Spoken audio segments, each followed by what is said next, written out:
Hello, and welcome back to Honkai Star Rail.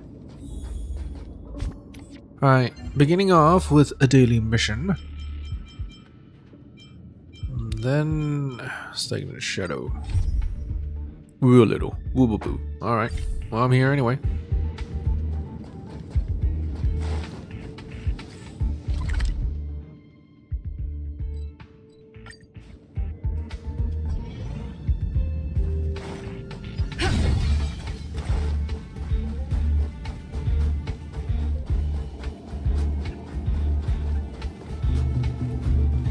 What you want? Lost, woo, lost. Lost? It's lost, right? Ah, lost, bad, one. Woo, back way, please, woo. The woo marked, yeah, whatever. Over there. Alright.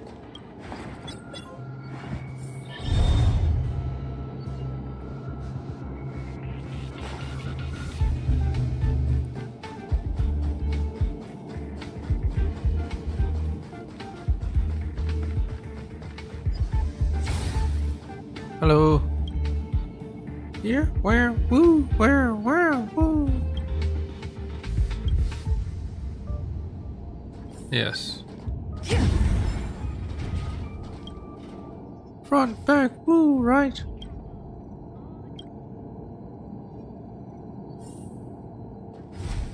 This part's lagging a little bit as well. Huh? It's fine when I play.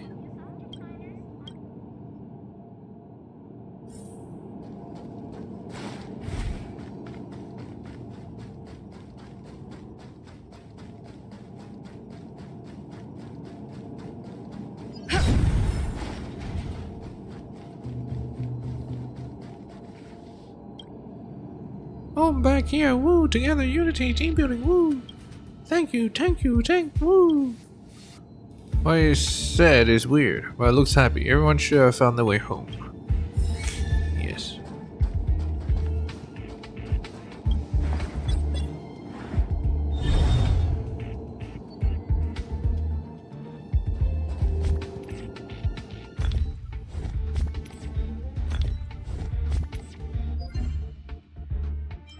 Alright, maybe I could do a stagnant shadow. Yes.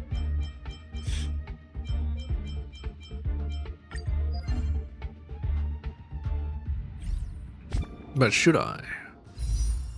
Oh yeah, still Imbibita Lunar. I gave it 10 and I didn't get him, so moving on.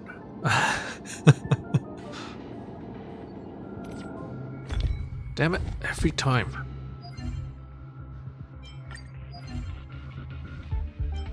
Alright, let's see. Let's see this. 0? Alright, I'll give some then. Cloud fit.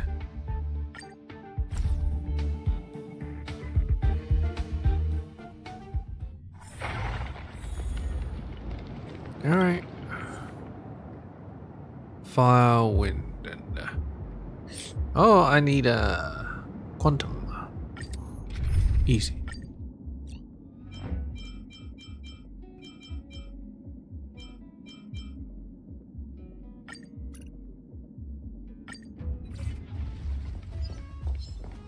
We need a strategy. Will of preservation.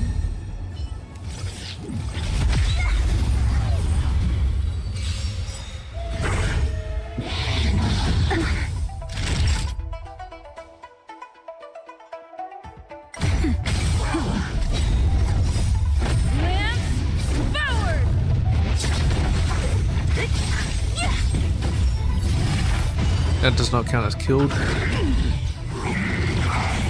But dang it. Fight is set. Too little.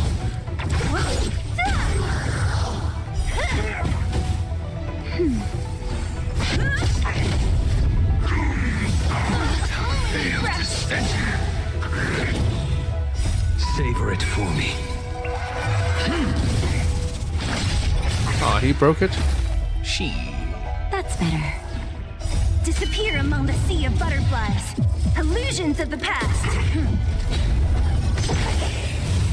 That was very fast.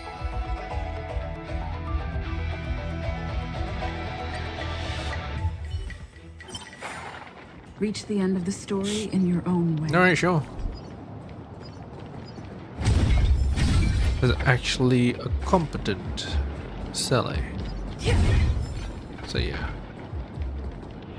Nice.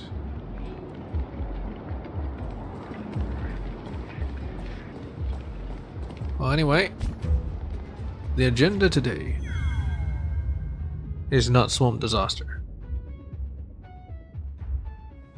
The agenda is Orem Alley's Hustle and Bustle and Aptitude Showcase.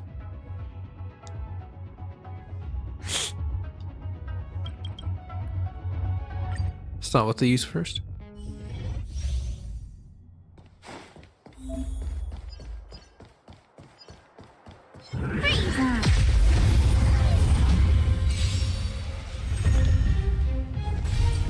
Move carefully.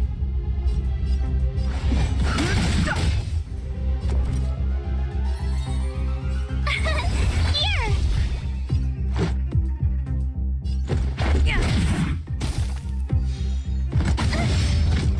Just a scratch.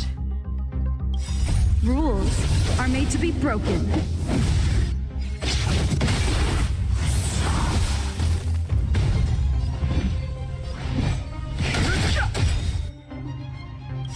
The truth of life in this sanctuary is but a vision. Break! Told you I could fight. Gotta try hard. Watch this awesome move.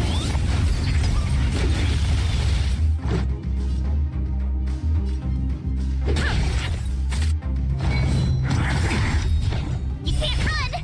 I've no interest in conflict.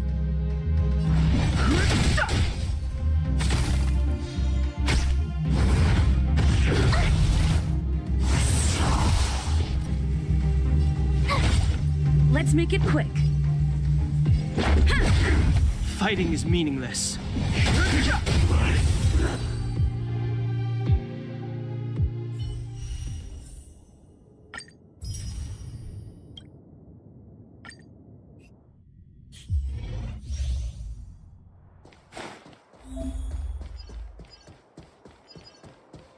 Found your weakness.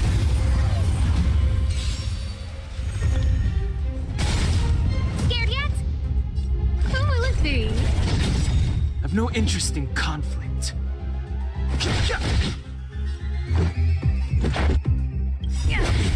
Everything is where those stars give these trailblazers your blessing.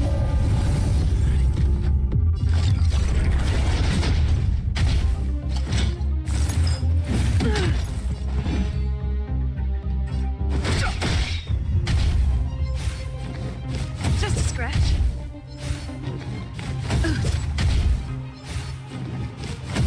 No manners, huh? Who will it be?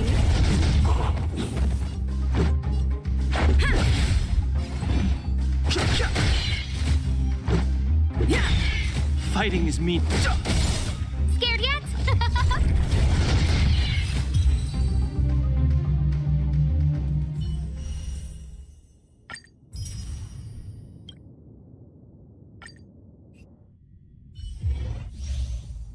Speed, not haste. What's that?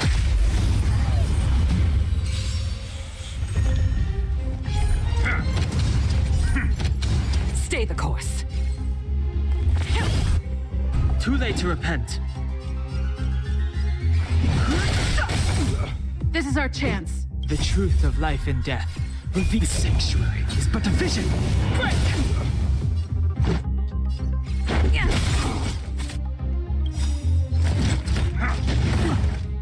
Rules are made to be broken. As easy as that. To the clouds! The wind is rising. Bolt! From the blue! Too late to repent.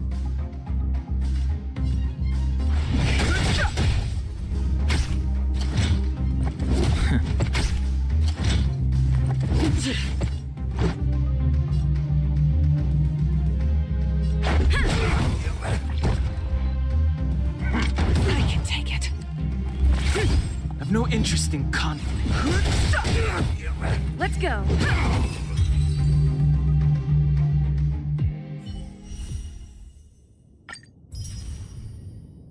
Ah, you see a little thing in there.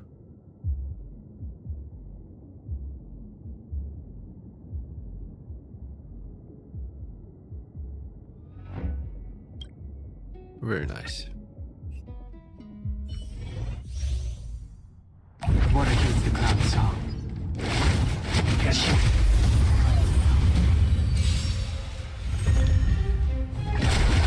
We're in trouble now.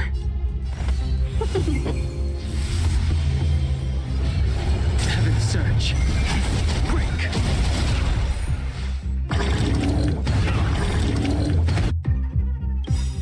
Awaken, dormant skin. World cleansing dragon.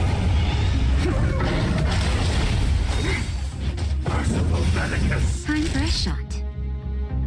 Nap time. Welcome, customers. Yeah. Fight is one. The strength. Heaven surge. Rise.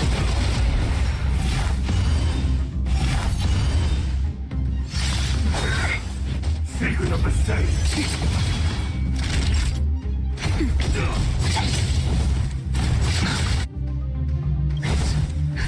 Just a little something. Think nothing of it. Let's be friends. Yeah. Heaven surge. Might as well kill him with style.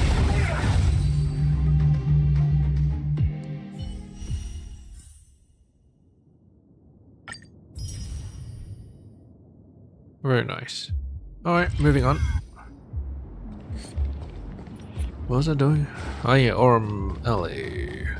And then maybe some more quests? As well as exploration of Orm Alley. Oh, I probably don't need exploration of Orm Alley. Let's go. Back in business 1. Go to Exalting Sanctum and speak with Bailu. Bailu, who ran away from the Alchemy Commission, seems to be in Exalting Sanctum. Greet her, and maybe then you can figure out why she is always coming to this place. Sharp as you are, you've already discovered that she always appears at opportune moments to lead you into unknown dangers. What do I want to visit her then? I don't want to be in danger. Oh, it's actually open. It's getting late. It's that way. Where to now? I think I went in there before, but I can't remember. Hey! Over here! What? Who just said that? You're easy to spot. Are you going to Orm Alley? Indeed I am. Orm Alley. What's that? Before you continue, I'm not a free meal ticket. Was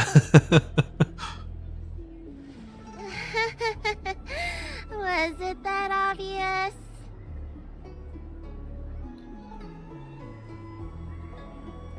She wants me to buy all her snacks. Jeez. But the more the merrier, right? I go out all the time to see patients, so I know the food establishments around here like the back of my hand. I'm the best tour guide you could hope for. It's Paimon. And if you get into medical trouble, gastrointestinal discomfort, sprained ankle, yada yada, you'll have a professional doctor right by your side. That's a 2-in-1 deal. Oh, when you put it that way, 2-in-1 tour guide doctor? Sounds like an offer I can't refuse. Let the food tour begin.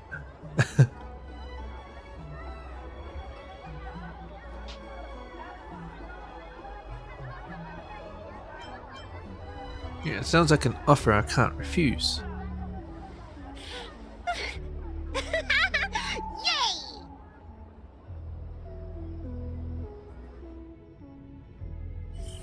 Huh? Hurry up! Do you want the snacks to sell out? It's fine. Man, she's really in a rush.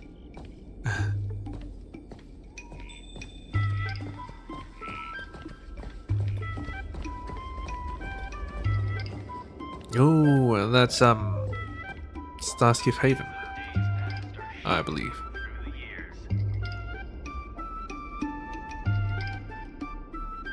Performance in this area is pretty good. Guess there's not much going on.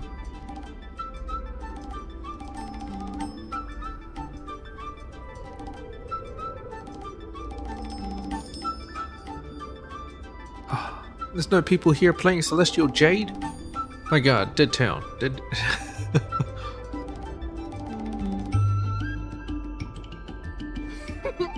We've reached our destination, Aram Alley. Of course, the main feature of this tour is the endless selection of tasty delicacies. The folk dishes at Spices Supreme are a must-try. This is the only place on the Lawful you can find them. Folk dishes. So, now that we're here... Time to get one of everything. You're the tour guide. What do you recommend? Which sensual delicacies would you like? Ooh, curly confused pork, crisp melon and diced chicken, star taro braised pork, chili oil beef awful stew, granny chen's tofu. I'm getting tired saying them all. Reciting medicine ingredients is easier than this. Let's start with the snack stands. You can browse around for a bit. I'll go find us a seat while you make up your mind. I should see what the other customers have to say about the food here. Optional. Speak with the customers, get their recommendations, speak with and buy snacks from Tall Auntie. Tall Auntie? Talk with Bailu. Hello? She's a customer, right? I'm counting on you to go buy all the snacks. Don't keep me waiting too long. Okay, hopefully I got enough money for this. Hey, Jing Fang. What are you after? What? Do these people know nothing about the value of brand exposure? That's marketing 101. Brand exposure? I'm wondering what's good to eat around here. Have I seen you somewhere? Oh, it's this guy. Apparently Jing Yuan's brother. Me? No. We've never met. Oh, are you wondering what's good to eat around here? Well, I can help you with that. I'm known around here as the Forager. I venture into all manner of culinary establishments to taste test their food. Sounds like a good job, unless you get food stall poisoning. won't let me do any taste testing because I'm not a paying customer. Well, if they don't want free publicity, that's their loss. Oh, I see. Do you have any recommendations? Don't taste testers pay for their own food? Yeah, don't they? You're clearly not familiar with this line of work. Taste testing gives the restaurant publicity. That means a higher sales conversion. Forget it. There are other food vendors here waiting for me to appraise them. You didn't give me a recommendation, you little bitch. Oh, well, whatever. Outworlder Diner. Doesn't really look like an Outworlder, but sure. This travel guide needs an update. Travel guide. Oh, have I read a travel guide before? Probably, right? Excuse me? Oh, you want to know which snack stalls I recommend around here? Yes. Well, you've come to the right person. It's my first time here too, but I've tried everything. There's a lot of things here that I've never even heard of. I was kind of scared to try them. Is there anything good? Is there anything I should avoid? Oh, have you heard of mung bean soda? The Xianzhou locals say it's delicious. So I bought one, took a sip, and then sprayed it all over the diners at the next table. Ugh. It has a grayish green color and a sour, rotten flavor. I reckon there's a handful of food connoisseurs that actually like it. Try some if you dare, but don't get your hopes up.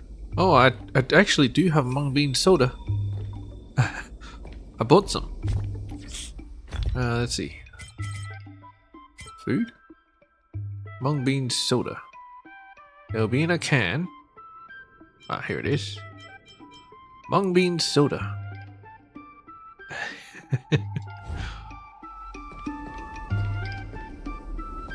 Local dinner. Same great taste. Excuse me? Oh, interested in the food? In Aram Alley, there's no such thing as a bad food stall. Just close your eyes and pick one at random. I My see. name's Xiaohan. I'm originally from Aram Alley, but this is my first visit in a long time. When I was away, I'd stay up at night reminiscing about the flavors and aromas of this place. Do you have any recommendations? So you're a wanderer returning home. The Xianzhou gets plenty of visitors, so it's only natural that we should venture out and see what other worlds are like. I spent 100 years away from home, and I have to say, Aram Alley has seen better days. It's looking kind of run down.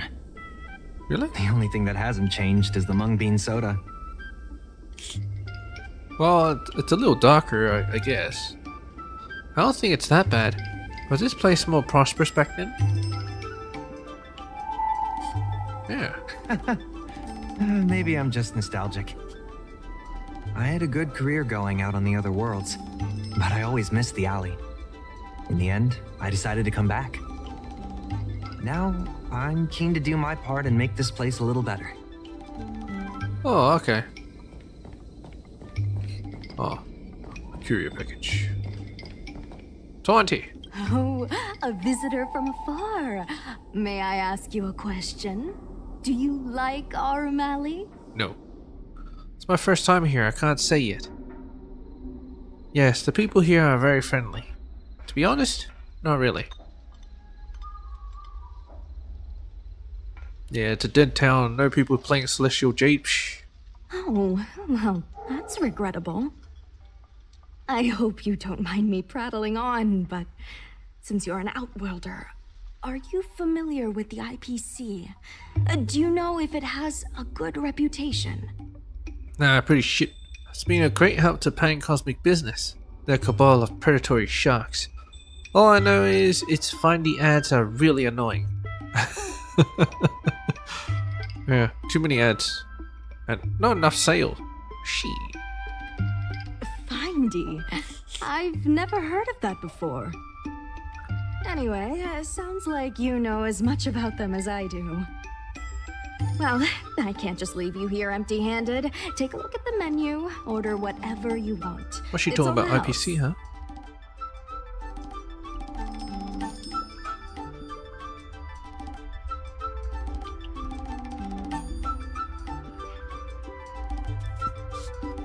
I'll have a Tuspia wrap. I'll have a song lotus cake. A berry pheasant skewer. I'll have some steamed puffer goat milk. I'll have some mung bean soda. Hell yeah! Alrighty.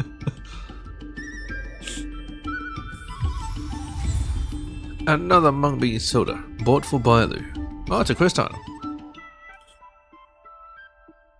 Made from fermented legume-based products. It smells sour and pungent, but tastes cool and refreshing.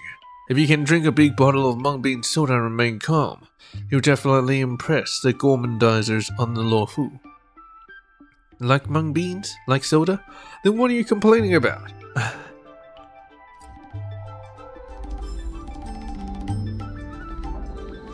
Take your time. There's always something for everyone.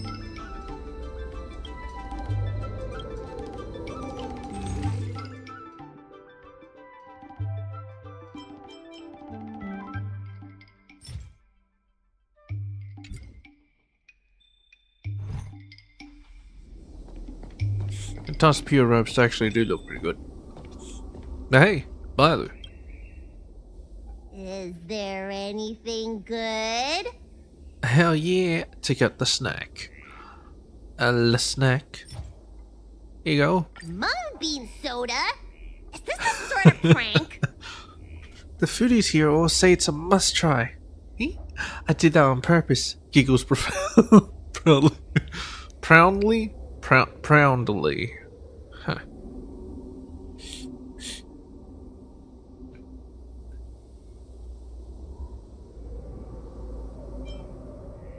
Yeah, prank.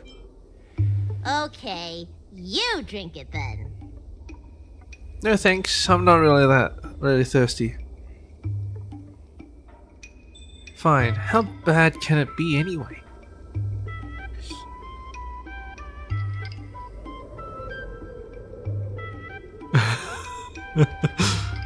Let's do this. No, no, no. You're our honored guest. You can drink it. Ah, it's the Dragon Lady. Oh, Here, she I'll didn't get fall you for another it. serving. No need to be shy.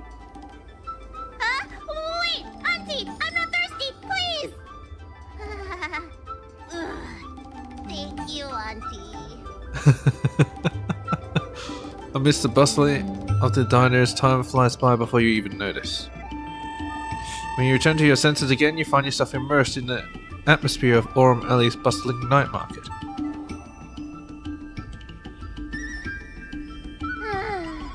I'm so full of snacks I can hardly move. I haven't even gotten around to business yet. Business? I wanted to stop by Elegance Pagoda to buy some medicine jars while I'm out. Come on, let's go. Alright. Wait, why'd she write me up in this anyway? Oh wait, what about?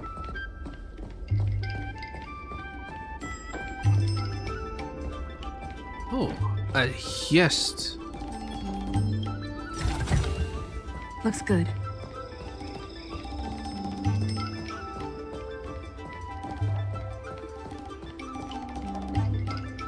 Heron Express.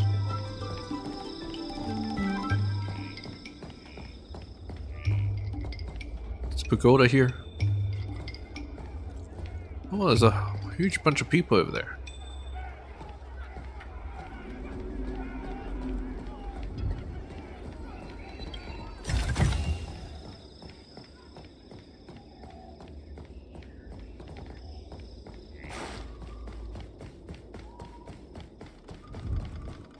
Well, let's continue on, I guess. These people are onlookers, Hey! What's going on at the dock? hecklers. Some of the dock workers got into an argument with the IPC folks. Ah, IPC is here. It's introducing the new Watch character. your words. No no, need see, to be aggressive here. How about we go see what's happening at the dock? Sounds exciting. Sounds like trouble, which is exciting.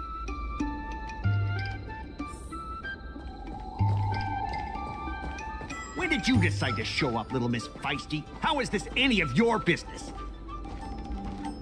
As a Cloud Knight, I can't just sit back and do nothing when I see civil unrest. And for your information, my name isn't Little Miss Feisty. It's Sushan.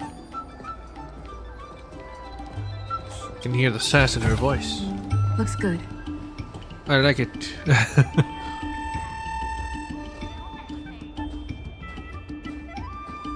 Well, hello there, Miss Feisty. Little Miss Feisty. Allow our room alley merchant guild to take care of this matter. You're from the Merchant Guild? What a joke! You people can't take care of anything! Everyone here knows that our Room Alley Merchant Guild is as incompetent as it is dysfunctional. The lease for the docks isn't even paid yet. Anyone care to guess whose fault that is? I'll tell you, the Merchant Guild's. Oh boy. I'm not denying that. Then say it out loud so everyone can hear. Our Room Alley Merchant Guild apologizes to every vendor here for defaulting on the lease and leaving us to pick up the mess. Better yet, get down on your knees and beg for forgiveness. This guy sucks. Keep watching the drama. Prepare to beat this guy up. And I'm just gonna say, this guy sucks. And watch the drama. I agree. You're being completely unreasonable. Why can't we talk this over? I'm not being unreasonable. I'm making a friendly inquiry. When will the IPC receive its lease payments? I'm afraid Why does we it sound can't nerdy pay now? at the moment. We leased this whole dock to your merchant guild, hoping that it would rejuvenate our room alley. And look at it now. A perfectly good freight dock has gone to waste. They said at the moment. That doesn't mean they'll never make the payments, right? Yeah, that's right. Don't be so gullible. Why does he look scared? How about we make a little bet?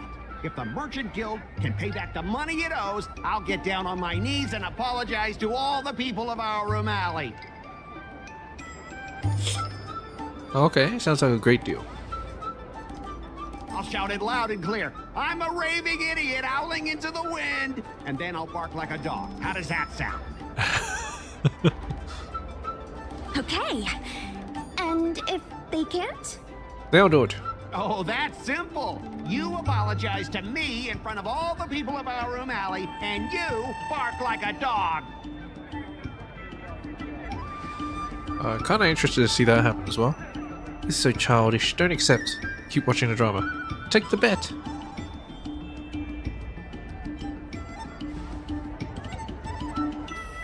What should she do? Deal. You all heard that, right? I'll be waiting for you. Come on, let's get out of here.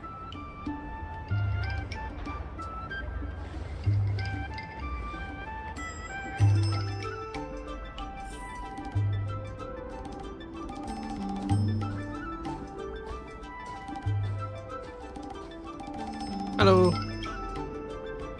Miss, there's no reason for you to take such a bet. We're the ones who dragged you into this. It's okay. Seeing that arrogant sneer on his face made me sick to my stomach. I had to do something. We appreciate you sticking up for us. But this...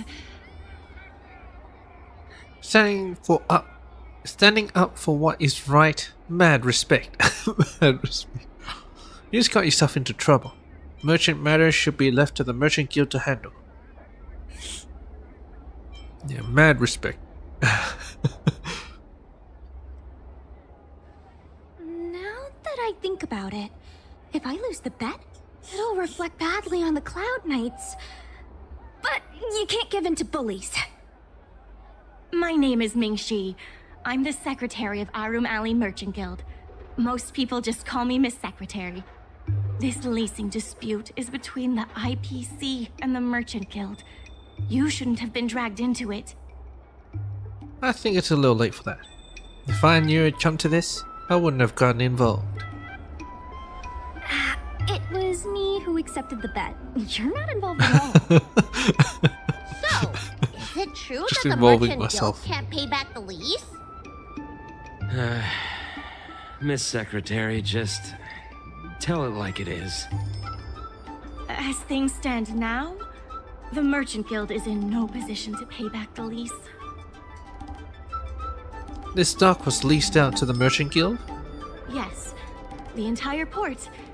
Now we owe the IPC an arm and a leg. Okay. Orm Alley looks like it's flourishing though. The food hawkers are thriving, but dock operations and other businesses are stretched to the breaking point. Yeah, as I said, dead town. What can I do to fix Orm Alley's balance sheet?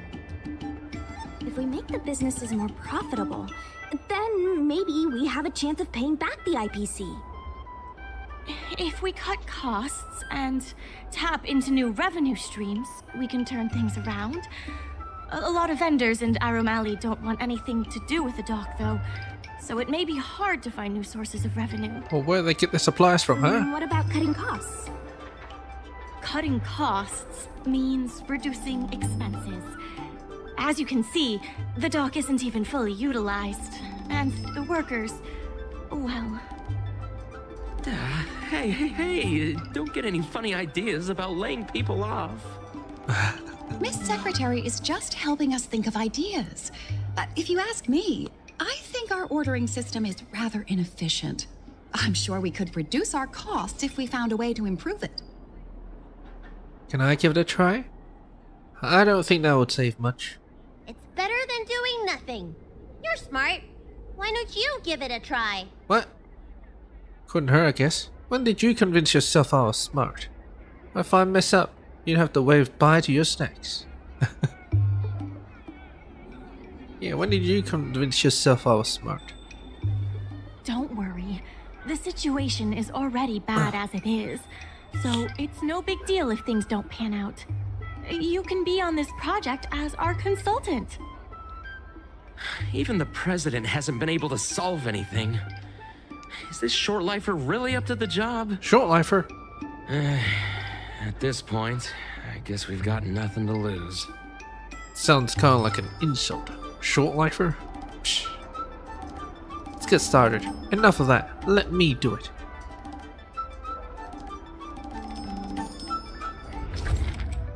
Complete oh my god. To reach shipping targets to earn merchant guild funds. What? Select goods, perform rapid arrangement, drag or rotate to change it. Oh my god, what? Look, Cascade, this is a freight Starsky parked at the docks. The dock workers will do inventory arrangement here.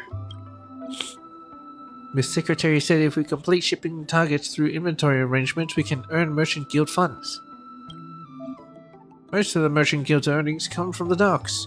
Earning Merchant Guild funds is the key to paying back the debt. Below are undispatched goods from various stores in Orem Alley. They can be arranged. Try to drag the goods. The dock workers will arrange them into the freight Starskiff.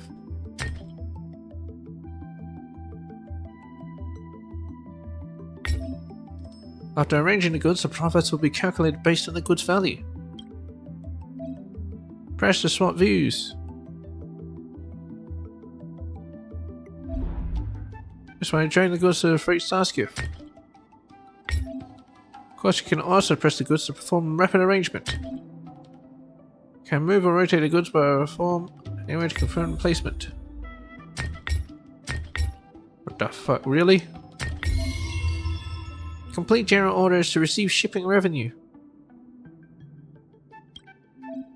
Now we've got a decent amount of profit. Let's begin shipping. What type of arrangement is that? Son of a... Oh, just put all the pots on the fucking thing and you get a bunch of money. This will certainly save us on shipping costs. Isn't this a little unsafe? Don't worry. Unsafe. Our motto is safety first. What? I'm so awesome. I've done such an amazing job. So you've never thought of this before?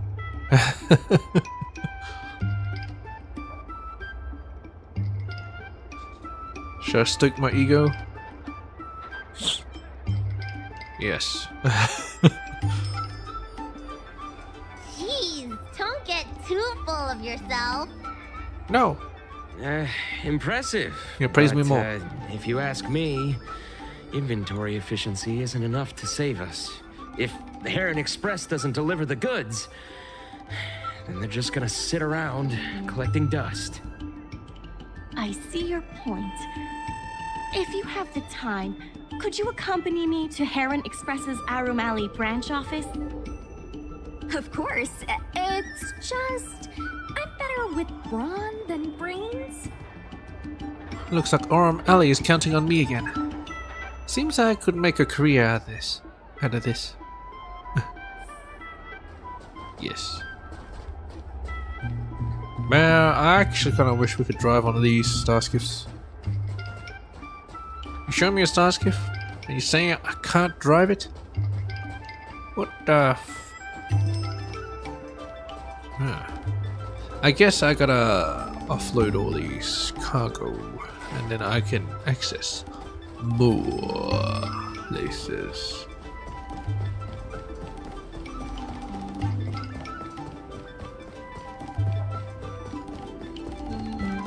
Yeah, look at this place. Dead town. Looks good. There's no one here. Except for this one guy. What we gonna do there, huh? Should be playing Celestial Jade. Still can't sit down.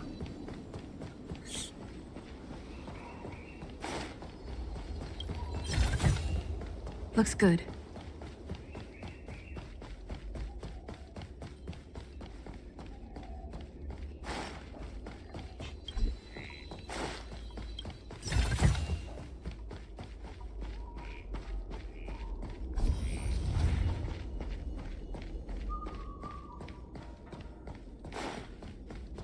That should be everything. Let's see. 7 out of 7. Yes. We have succeeded. We have conquered. Actually, maybe I should check out the courier packages as well. Get all of that out of the way. Alright. The first one was around here somewhere. Yeah. Courier package. There is a courier package left open on the roadside. Under the half-open lid is a thick stack of papers that flips gently in the breeze.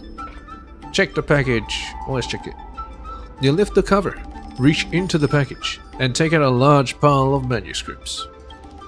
Dear Mellow Golden Mare Immersion Club. The first battle, which is the latest chapter of Shinto's Sword Tale, is amazing.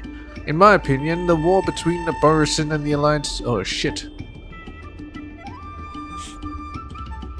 Well, I hope the story will progress in this way. What follows is a long essay of the predicted plot that consists of almost 200,000 words, full of twists and turns and surprises. At the end of the story, the protagonists are expected to die one after another, and then be brought back to life by the paths. You have no idea whether the Immersion Club adopted the ideas in the essay that is worthy of winning the International Peace Media Annual Award.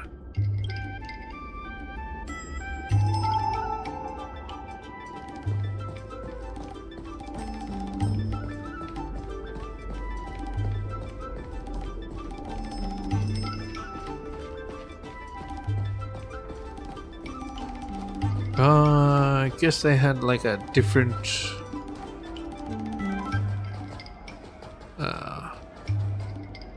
way that the immersion could have went. Anyway, courier package. The package before you is mercilessly stamped with red print stating, "No such address found. Return to sender."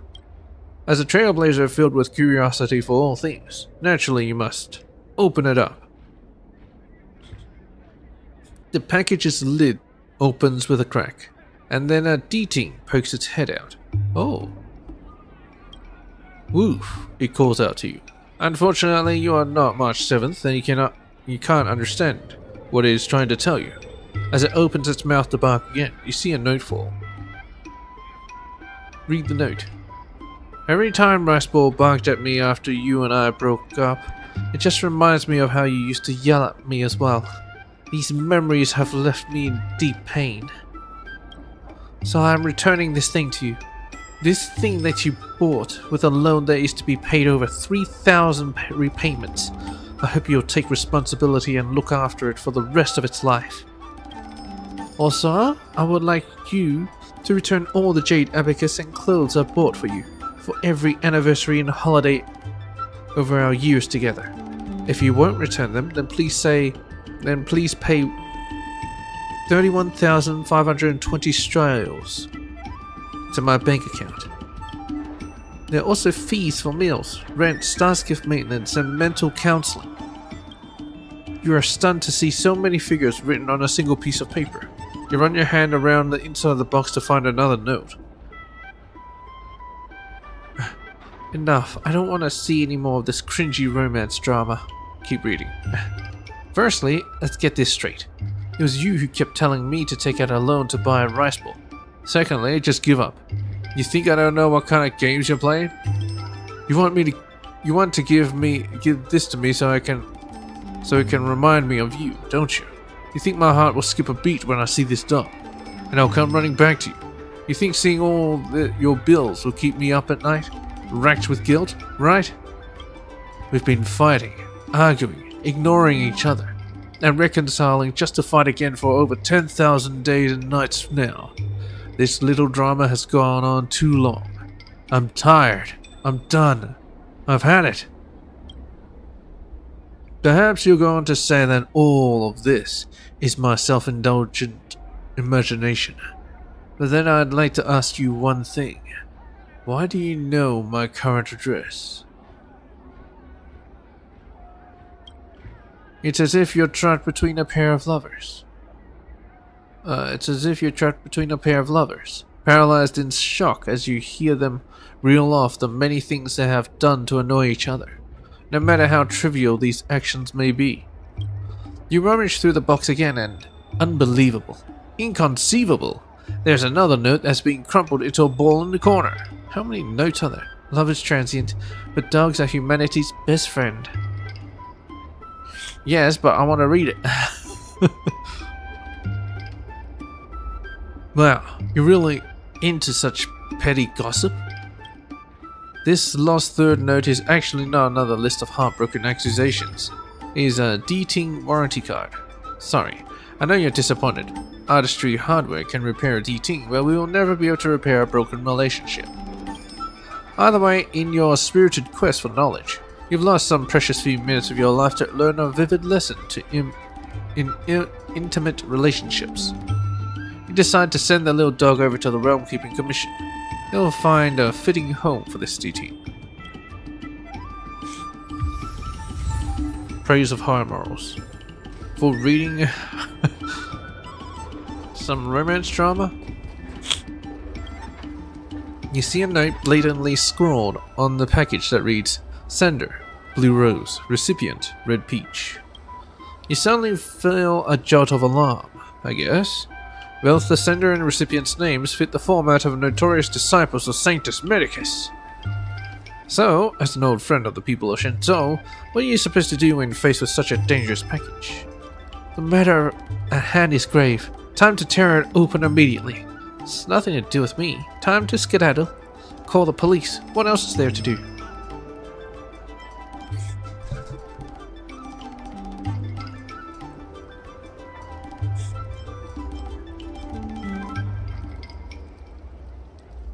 I'm kind of curious, so let's tear it open. You quickly tear into the dangerous package to find that it actually contains a single bouquet of delicate blue roses in bloom. Its petals are a deeper blue than the luminescent depths, as if all the blue of the Scale Gorge waterscape has been stolen and condensed into this one single bouquet. Alongside the flowers, you find a letter. Dearest Peach, for tens of thousands of years, humans have considered the cultivation of blue roses a scientific challenge. For millennia, people believed that they had tried every possible method and created every possible type of blue rose. But they were mistaken. These flowers before you is the proof.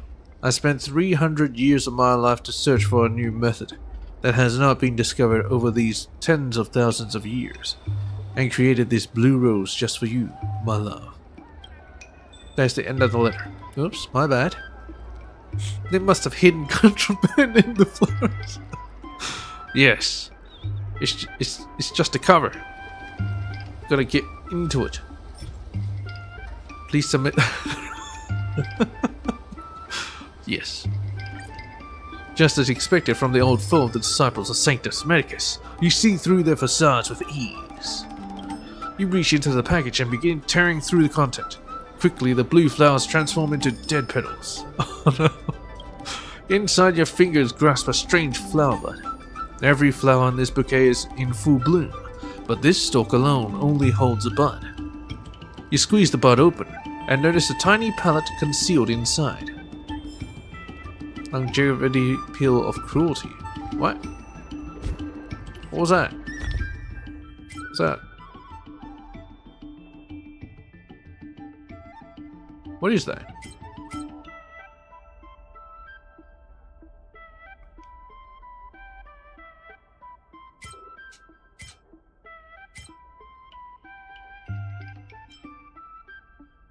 Longevity pill of cruelty.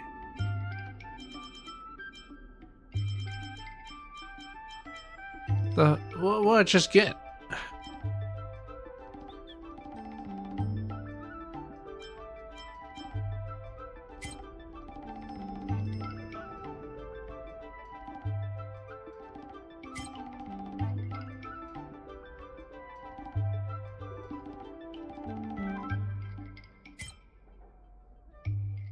Is it a food item?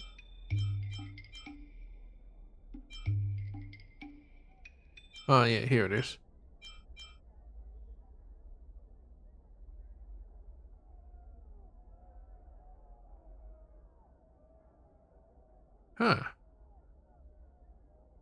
Upon use, increases max HP of all allies within 20% and effect resistance by 6%.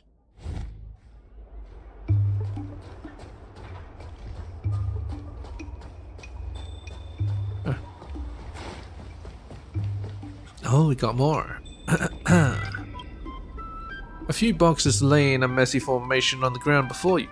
With your great experience of poking through other people's courier packages, you can tell immediately that they are empty. Why would someone leave empty boxes on the road? You try picking one of them up, and are surprised to find that they are linked together. In other words, they are not just a few empty boxes, they are a strangely shaped empty box. At this moment, you notice a line of elegant calligraphy written underneath the boxes.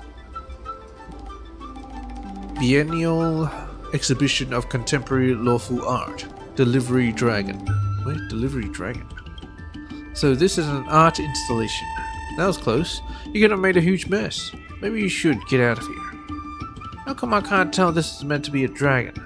So this is what people call contemporary art. What garbage is this? It's beautiful. Delivery Dragon.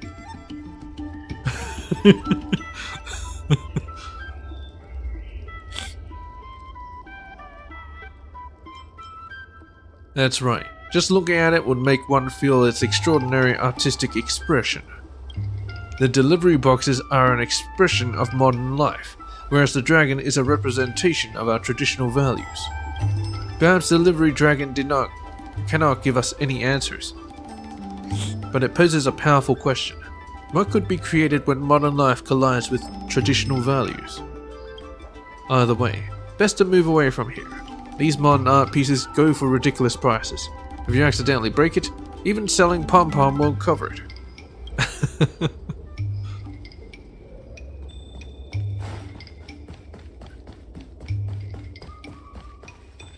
Like how went straight to selling pom-pom.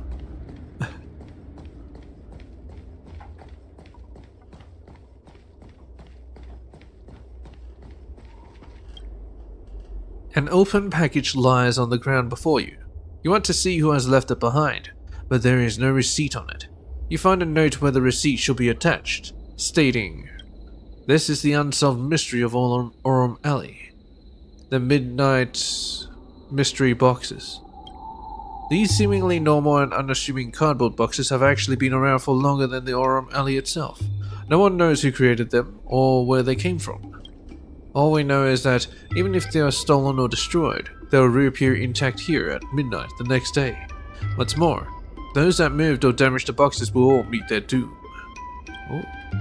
To people's shock, they realize that if they place gold, silver, jewelry or other precious items inside the boxes, their future lives will be blessed and full of good luck. Whereas those who attempt to poach the treasures inside the boxes will, without exception, meet their doom. You look inside the boxes again and realize that there are a number of precious items already piled inside. I'll ask for good fortune, too. What a lazy con. This is ridiculous. Haha, these treasures are mine. Yes. You mercilessly plunder all the valuables from the Midnight Mystery boxes and stuff them into your bag. That night, the streets of Aurum Alley saw yet another heartbroken conman. Yes. I got Jade Abacus unit. Nice.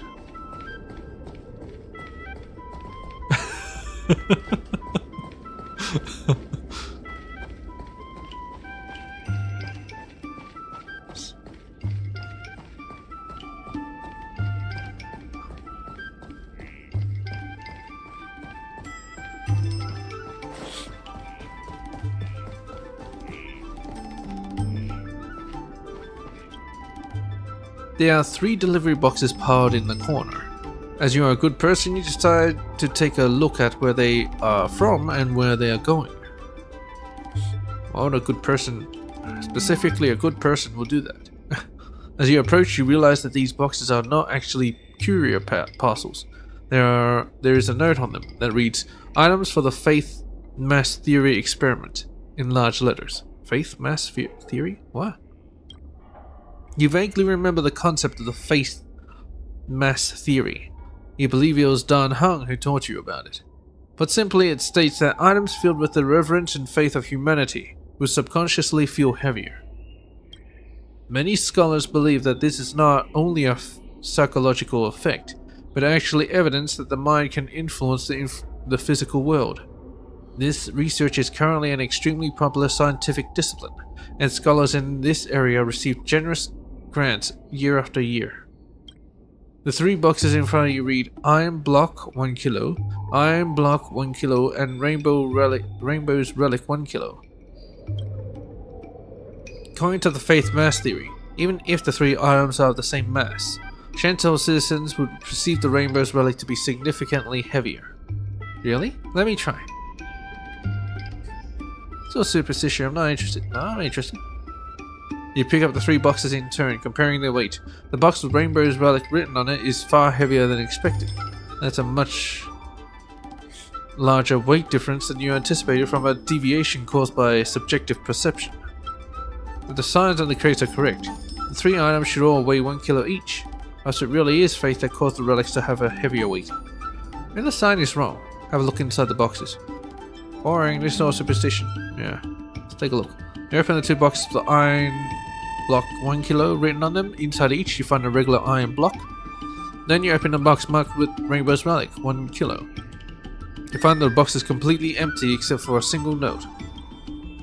I knew that people would grow curious and open this box to check. This box is completely empty, but it's still heavier than the boxes with iron blocks. Why is that? This is because people believe that this box contains the Rainbow's Relic. Faith has weight. I hope that this experiment serves to dispel any doubt that you will accept our theory, that the activities of our souls and minds can affect the world around us on a large scale. The world is truly miraculous. There must be something else in this box. Yep. I'm using all my praise of high morals. You just cannot bring yourself to accept the phenomenon in front of you. You throw caution to the wind and whack the empty box hard with your bat. With a great twang, your bat strikes a hard object and rattles your hand painfully. You pick up the box and tear back the paper covering the area you struck. You find a thin, heavy metal plate underneath the paper. It seems that this faith mass theory is indeed a popular scientific discipline. People must have used it to earn many a large grant. So the box is actually made out of metal. I see.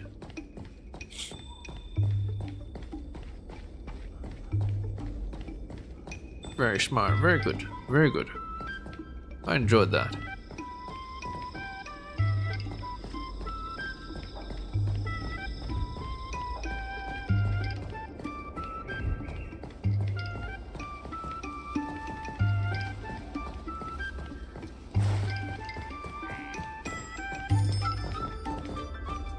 Okay, I think we're done. Let's do this. Hey, Yuan Feng? Let's do this. Yeah, let's do this.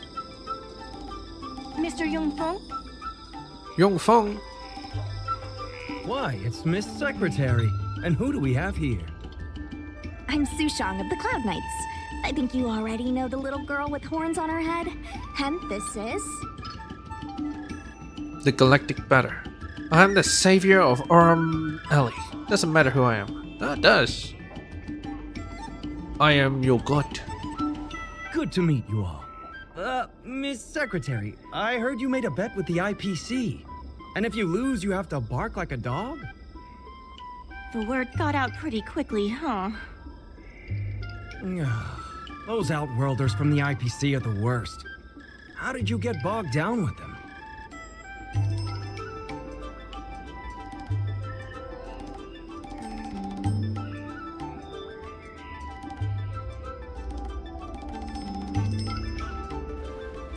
This noble Cloud Knight here is the one who made the bet with the IPC.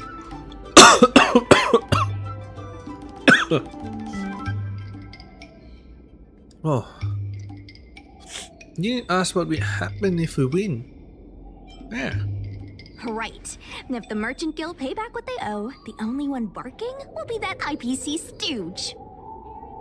We made our inventory more efficient. But the dock workers said we still need a way to distribute the goods. I was wondering if Heron Express would be interested? Those dock workers don't want to take responsibility. And I'm afraid it's not our responsibility either. Then who should we blame? The IPC? Yes. The IPC said that they would handle operations at Aurum Alley and promised to give subsidies to the vendors. I suspect they secretly told all the vendors not to use the dock for logistics. Why would they listen to them? That doesn't explain why orders are so low though. Sounds like the IPC set a trap for the Merchant Guild. I think my brain is about to explode from all this. Don't worry. So, I'll explain in all a the very details calm to you manner. later. If we can't pay back the rent, the financial damages will be manageable, but the reputational damage will be irreparable. If the Merchant Guild loses everyone's trust, it'll become an empty shell of its former self. And without the Merchant Guild, the IPC will have no competitors in Aurum Alley's business district. The IPC wants to turn this place into a big logistics warehouse. By then, the food hawkers and used goods stores will have to move away. Not the food hawkers. So no more Aurum Alley? Correct. The physical space will still exist, but the Aurum Alley we all know, its fragrances, its bustling tourists, will be nothing more than a memory. Let's not get ahead of ourselves. What are we gonna do about the matter at hand? On the logistics side, we can reduce costs by making sure the delivery routes are planned efficiently. Mr. Yungfeng, please allow our friend to try her hand at it. She has some skills that could prove useful in this area. Yeah, I can't make any promises, but I'll try my best. I'll deliver us a route to success. I don't use a Jade Abacus to calculate the routes. Yeah, might as well be punny. See? She's a quick thinker. Let's get the planning started. Let me try. It doesn't work. If that doesn't work, put someone else in.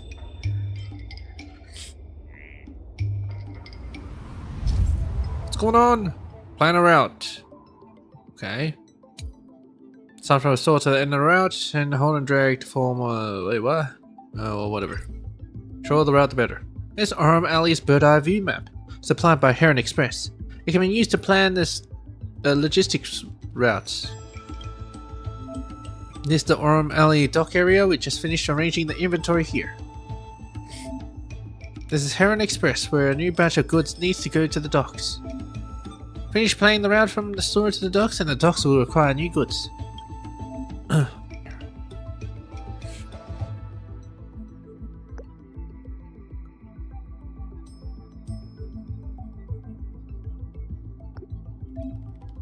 Every route has corresponding logistics score. Every grid use will reduce the score by 1.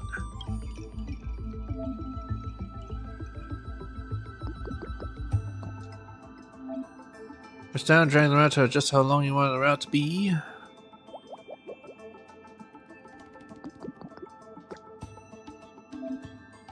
It's all up to you. it's all up to me, huh? It's so freaking easy. After the route is done, Heron Express will assess it, and provide a corresponding logistics score. Really, they couldn't do this. Done planning? Select complete planning to receive rewards. They can fly, right? They can fly. Why they need to go through roads? Oh, what is this? Prosperity certificate.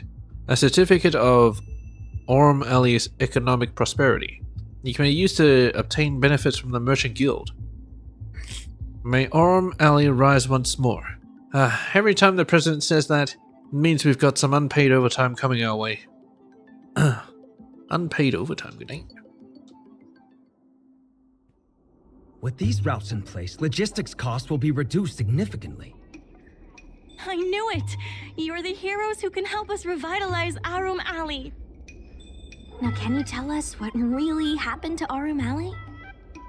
Well, Aurum Alley was originally the busiest night market in Exalting Sanctum. In days past, this alley, famed for its food and commerce, was brimming with aromatons collecting goods for their masters.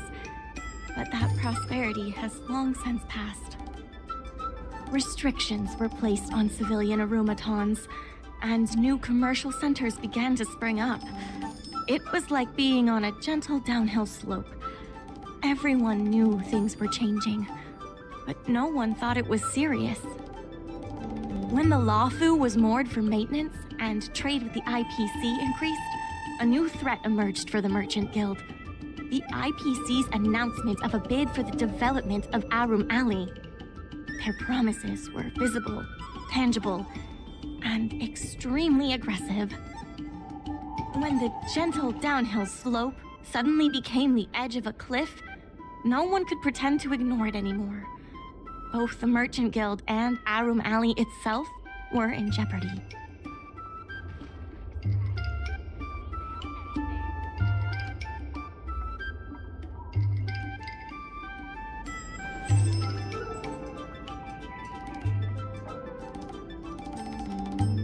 Can you fill us in on the details?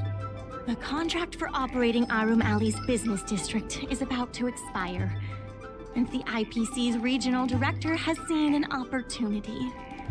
They orchestrated the dock debt crisis, and that's just the beginning. Meanwhile, vendors in Arum Alley have expressed mixed feelings about the IPC.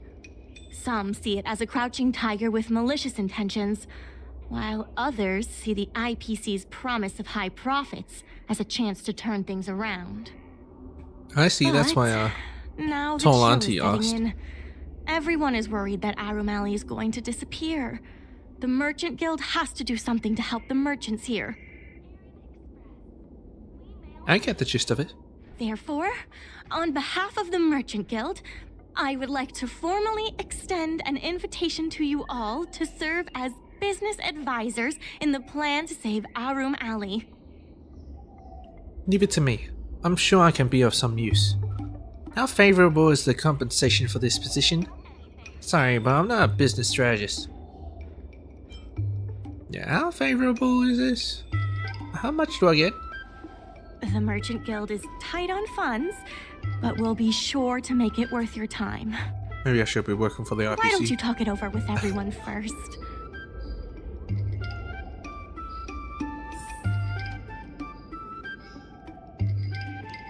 Your companions.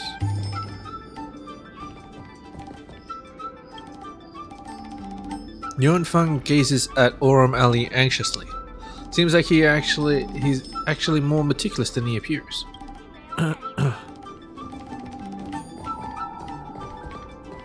I really hope you can help out. Of course, you'd be in big trouble if I don't. What if I refuse? You don't want me to have to bark like a dog in front of all those people, do you? Besides, I'd really like to help the people in Arum Alley. My home, the Xianzhou Yaoqing, has Oh, what was much that? closer ties with the IPC. Did you see lightning? Initially, people thought they were just engaging in a little interstellar investment, but over time, things changed. Gradually, the Yaoqing's younger generations began to enjoy the immersion produced by the IPC's entertainment division. Once they started wearing IPC clothing lines, you could hardly tell if they were Xianzhou locals or IPC employees.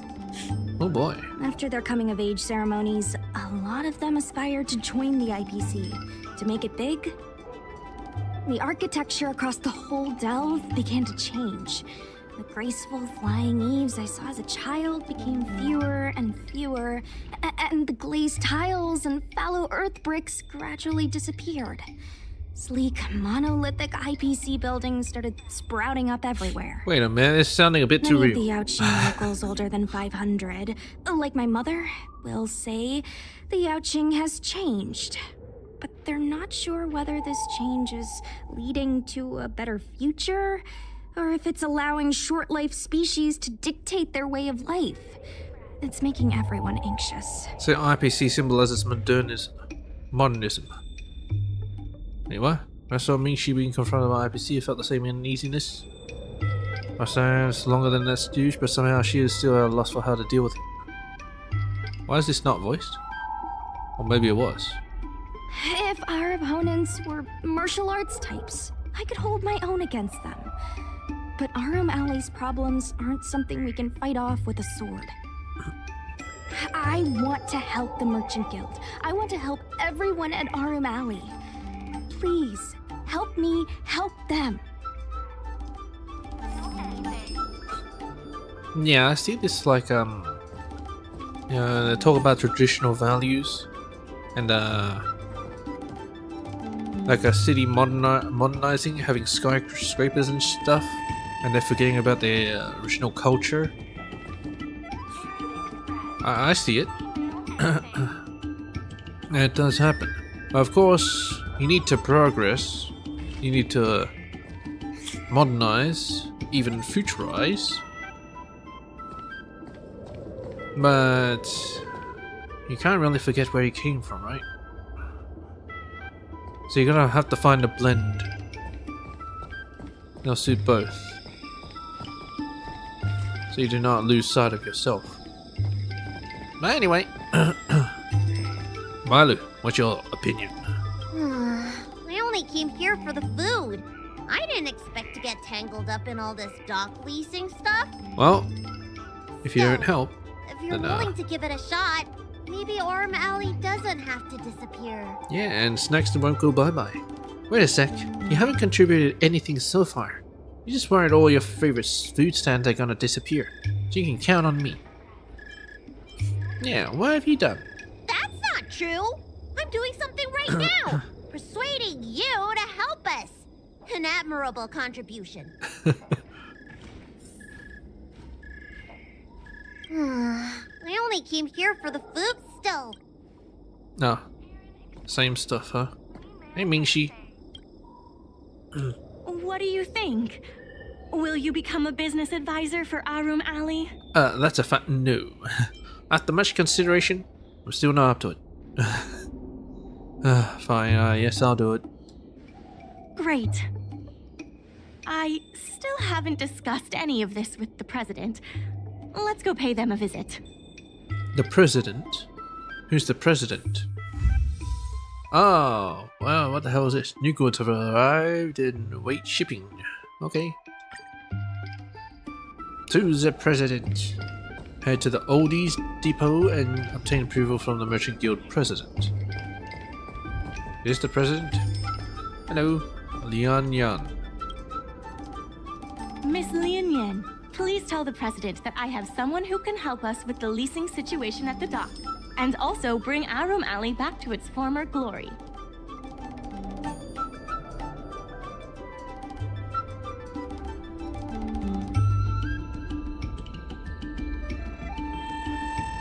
Hi, I'm Cascade. Hi, I'm that someone who can save y'all. I hate job interviews. Actually, I love them. Considering the museum thingy. Yeah. Well, seems like you have plenty of confidence. Damn straight. I'll go ask the president's opinion on the matter. Wait, is that Please Oran wait a Baton's moment. head?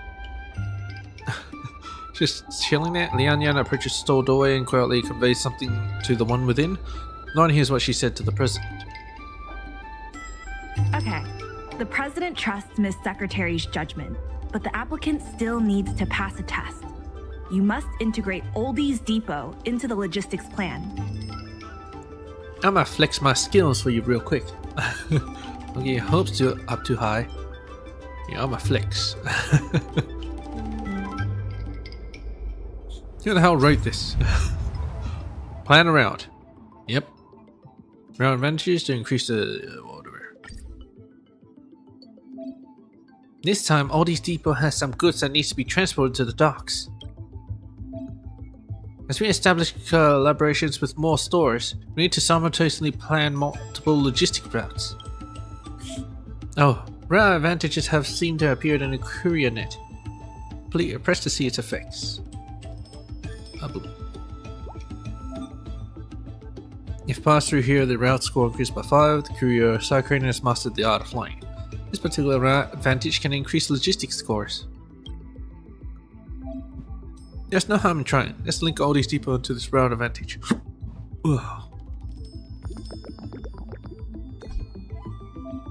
Wonderful. The effect of the route advantage increased the logistics score to the Oldies Depot for the Oldies Depot route. Do you remember where the docks are? That's our goal next. By the way, it seems like we can zoom in and drag them out just to view.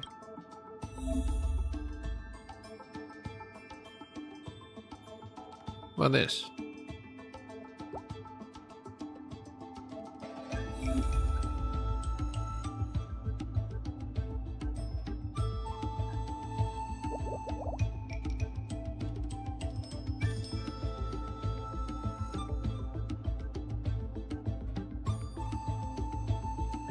What can I? Get back! What are you?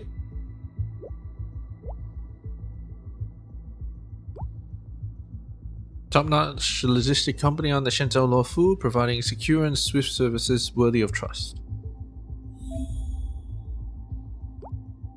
A second-hand store within Orem Alley that specializes in recycling old goods. They accept a wide variety of items.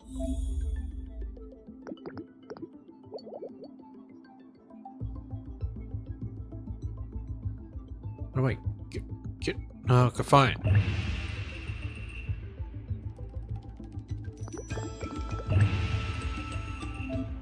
There's also a route advantage near Heron Express. Try to use it. I did. Just where I can press enter to escape. Ah, to enter a race mode. So I spawn the Heron Express route to erase the route from that spot onward. Okay. All done. Press again to return drawing mode. Heron Express route through the route advantage.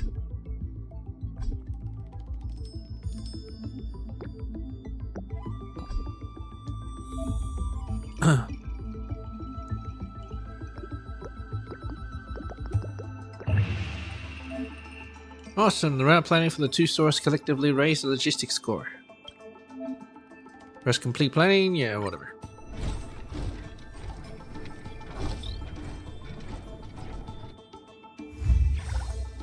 Nice.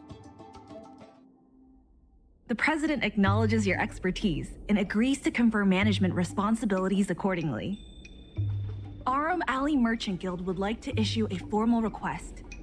Please help us emerge from this crisis and revitalize Aurum Alley. Formal request. Sounds like you're begging. I'll rise to the occasion. I'll make it sound... You make it sound so formal. Is it too late to back out? Yes. Don't mind her. She's talking silly again. Now that that's settled, please come see me at the dock when you have time. You'll be able to help the dock workers do the inventory and help Heron Express with logistics planning. Of course. I keep tabs on all the goings-on in Aurum Alley, including rumors and the latest gossip. If we can solve some of the problems in the community, it could help in rejuvenating Aurum Alley. If it involves helping people in need, count me in too. Could you repeat that? Sure. Just come see me at the dock when you have time. You'll be able to help the dock workers do the I keep tabs on all the goings-on in... So basically I just need to go talk to you at the dock. Anytime you need anything, come find me. The important thing right now is to generate enough revenue before the payment due date. I'll be off to the dock then. Stop by anytime. Was there actually a due date? I thought you guys... Oh, whatever. Nice. Alright. Hey... Girl? I know you want to ask about the president, but I suggest you focus your energy on managing the dock for now. Don't worry. The president is paying very close attention to our progress in Aurum Alley. The president. It's probably a playable character, right? Hey, Susheng. Any problem facing Aurum Alley is also my problem. If you encounter any difficulties, don't hesitate to come find me. Also, I should probably ask, do you really think we'll be able to pay back everything owed on the dock? No, prepare to bark like a dog. I can't make any guarantees. I understand. But even then, it's impressive that you're willing to step up and help. I have a mission from the Cloud Knights, so I have to leave for now. If I have time, I'll definitely come back to Aurum Alley to help out. And she's gone. Hey, what about you, Balu? Aren't you gonna get your medicine? It's been a while. So strange. Saving Aurum Alley is a critical issue, but the president didn't even make an appearance. Maybe there is no president. Maybe Lian Yan is actually the president. Perhaps we haven't won their trust yet. Perhaps they weren't feeling too well? If that's the case, I can give them a checkup and prescribe some medicine. Yeah, just charge in there. Wow, time sure does fly when you're trying to save the world. I need to get back to the Alchemy Commission. Keep up the good work around here. She actually goes back on her own? I thought she only gets dragged back. Oh well, whatever. Let's head back to the docks and do another round of logistics. Oh yeah, it's still logistics, loading up the freight.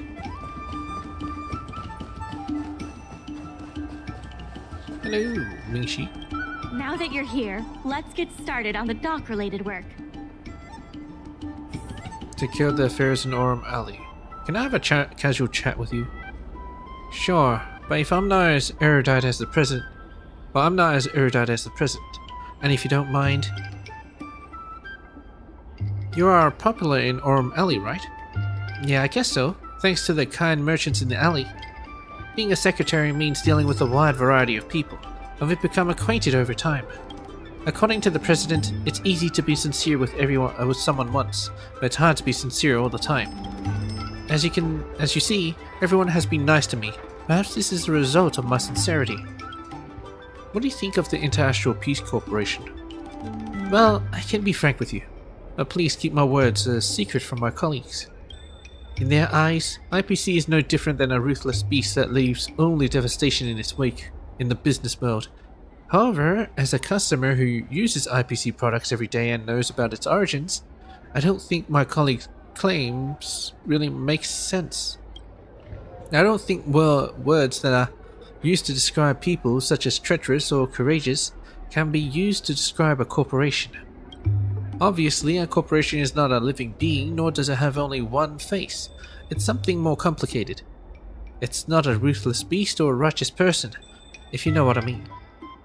So, you don't have any remarks on IPC? Are you saying that your colleagues view the IPC in the same way they view people? Yes. In the same way they view people?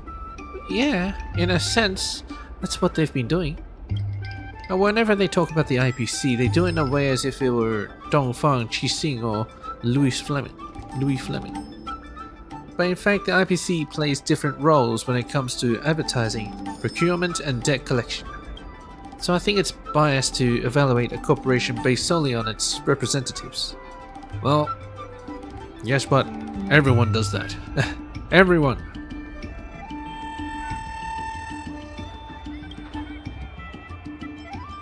And they don't seem to understand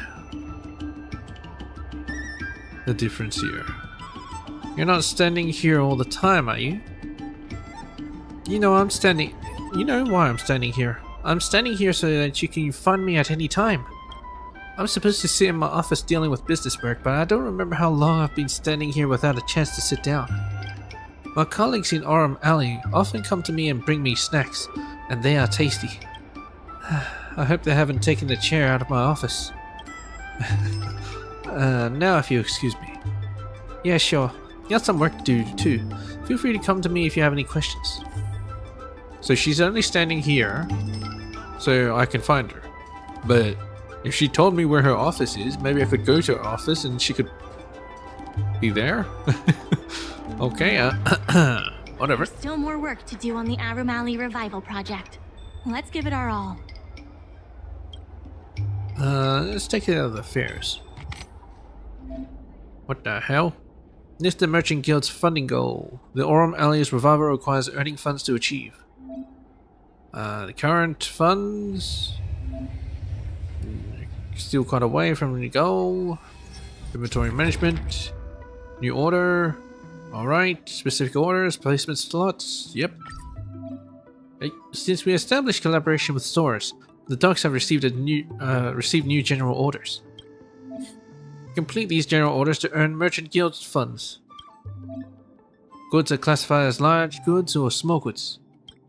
Goods of a certain type can only fit into their corresponding placement spots. Try to arrange the large goods into a starship's large placement slot.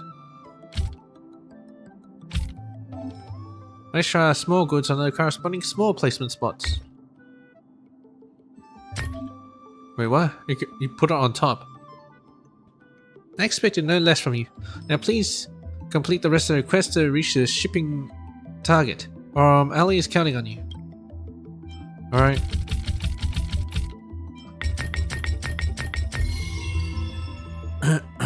Okay. Hint? Oh, really? I would never have thunk that.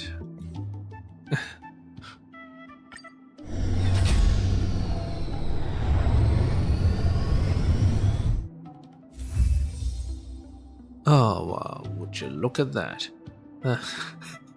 How these people live without me? Before I stepped in, how they even survive? Okay, we have the use. You know what, that's fine.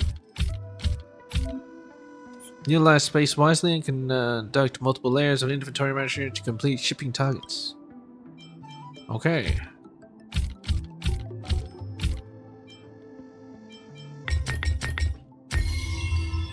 That looks rather precarious.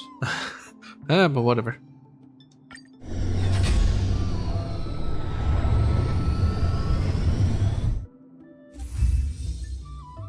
Nice. Alright, continue orders.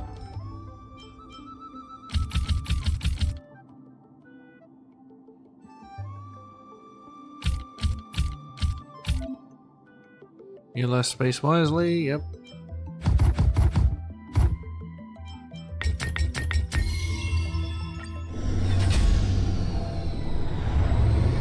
It is supposed to be difficult. One more.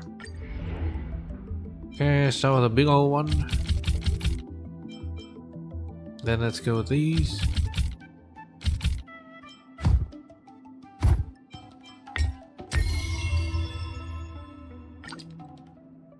And you can still earn more Merchant Guild funds through inventory arrangement. Are you sure you want to continue shipping? Oh, I guess I can put something else on. Why not? I thought you just have to do the order.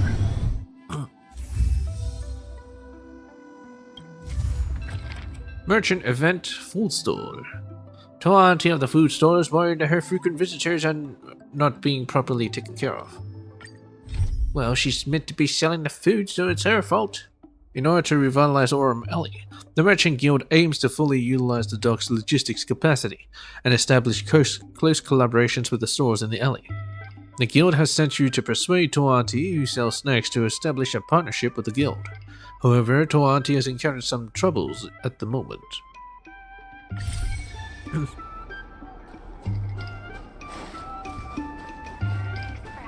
Is this place actually being transformed?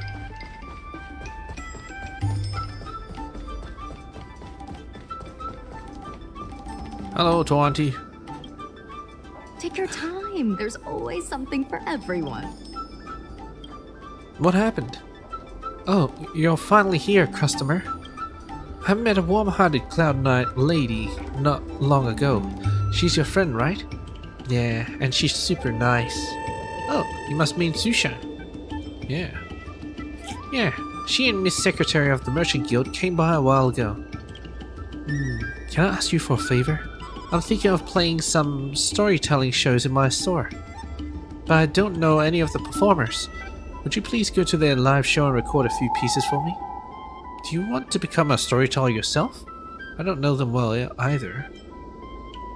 Yeah, maybe she wants to become a storyteller. No, not at all. I just want to attract more tourists with those recordings. You know, I'm just worried about my regulars. What if I join the guild's logistics network and start providing takeout food? What will happen to them? Nothing. Will anyone come to my store in the long run? Well, maybe you won't need a store, because everyone's getting takeout. You could shut down the dine-in store and save the trouble. No worries, I'm sure your regulars will still come to your store. Never mind the details. At the end of the day, it's all about making money, right? Yes. Sure. That's not the case. That's not the case. To me, my relationship with my regulars is way more important than just making money. Plus, I started this store to hone my skills, not just to earn a buck. If I really wanted to make a kill, I could have worked as a snack master at a fancy restaurant. Sushang mentioned back and forth to me. They're up-and-comers in the storytelling industry, and I think they'd be a great fit for my stall. And let's not forget Mr. Xian, a well-known storyteller. My regulars would love his recordings. Please, I really could use your help. Oh well. Time for back and forth. It's getting late. Where to now? Hey, they actually have an audience now. Hello. Check out this prediction from Divination Commission of the Shinto Law Fu. May be accurate, but there are rules about this stuff. Yep, as the saying goes, the Divination Commission has 3 taboos. Don't touch the board, don't touch the frame, don't touch the net. Why are you making the Divination Commission sound like a sport? They actually say, no insincere divination, no unjust divination, and no unpracticed divination. Quit your nagging. Let's just stop here and leave it up to everyone else to decide who's the real Divination Commission diviner. Hang on, you're a Divination Commission diviner? Well, I had no idea. If you could tell, that would give away the game. I predicted a storm was coming yesterday, and just like that, a gale started blowing in the middle of the night. Isn't that proof enough that I'm a Divination Commission diviner? It's just a little wind. How come I didn't feel any wind? No wind? Do you sleep in the basement? It was a gale force, and they kept on blowing for the whole night. Do you remember how there were several stone lions outside the gates of the Sea of Divine Foresight? Yeah? Yes, I even took a picture of them before. Big round eyes, roaring at the sky. They look majestic. The wind last night was roaring. I was asleep, but then I heard the sounds of something being smashed over the Seat of Divine Foresight. And when I came to the Starskiff Haven this morning, gosh, a stone lion had been blown by the wind all the way to the harbor. A stone lion blown to Starskiff Haven. How'd the lion come over with a delve in between?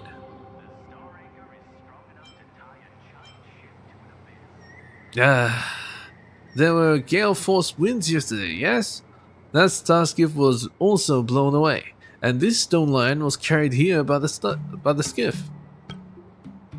You definitely think this is a bunch of hogwash, don't you? Go ask him if you don't believe me. You say the wind carried the stone lion all the way here? Nonsense, that stone lion's heavy as a boulder. How could the wind have possibly carried it to Starskiff Haven? Get your story straight. Hey, I thought you said you didn't want it. Simmer down. That stone lion belongs to the Sea of Divine Foresight, so it's sentient. When it gets cold from the bellowing winds, it knows how to find a warmer place. That's why it came to Starskiff Haven. Ah, is that right? It's a good story. I could use it one day.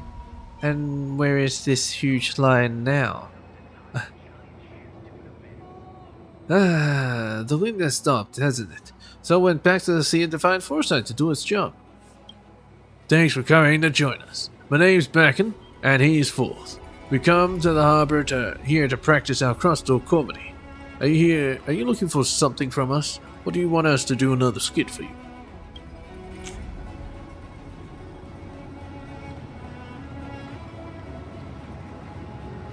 Do you know the inside story about what happened to the Ambrosial Arbor? Huh?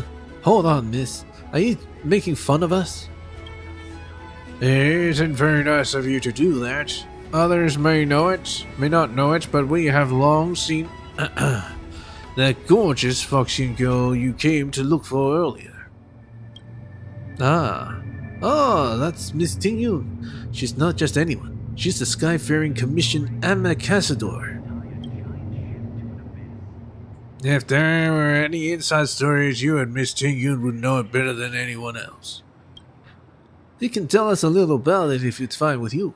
Don't worry about us leaking the secret. We'll stay tight-lipped. Crosstalk Comedy 101. Swindling and cheating. Let me show you what I can do recounting a restaurant menu. Steamed lamb, steamed lamb, steamed lamb, steamed lamb. So your shop only has one dish? No, here comes our steamed audience. Are you looking for something from us, or do you want us to do another skit for you? Alright, ask their permission to make recordings. Alas, looks like our audience have some other ideas today. Come on, it's one thing to joke about others, and a whole different thing to joke about our audience. If we do that, we'll end up becoming the joke in this business. Yeah, you laugh at your customer, and you'll end up a bummer. You make an ill-timed joke, and you'll be broke. Wait, we're not making terrible jokes. We're straying from the point, so let's get back to the folks. How about I record the crosstalk improv you just had? You guys give me a definite answer. Now your audience wants a yes answer. Don't worry, we're just improvising, and you'll get an answer from us soon. There's still much room for our improvisation, but let's put it on hold for now. The recording thing sounds good to me, but I need my partner's opinion before making a final decision. Well, I'm not sure about that. But why not? It's just doing our regular customer a favor, right? A flat-out rejection will make us seem heartless. It's not like I want to reject your request outright, but back in the night, it's just crosstalk lovers. We don't have enough experience to put on a great show yet. We've put on a few decent shows, but that's all about it. To be frank, we've had fewer successful performances than the coins in my pocket. I just can't guarantee that our crosstalk comedy will really attract any customers for Doll Auntie's stall in Orem Alley. Yeah, we might be older than you, but we don't have much more experience in crosstalk performance. We just don't want to leave any negative impressions on our potential audience. Why don't you guys do live performances instead? Don't worry, you'll be generously paid. I think you guys are overthinking things. Yeah, do live performances then. Because we simply don't have the time. We're just crosstalk lovers, and we've got to work to do at the dock on workdays. Yeah, please understand our concerns and don't make things too difficult for us. Please don't bring up the recording thing again. But if you ever want to listen to our crosstalk, you're always welcome here. There's no room for negotiation in this matter. It seems maybe I should just try my luck with Mr. Xian.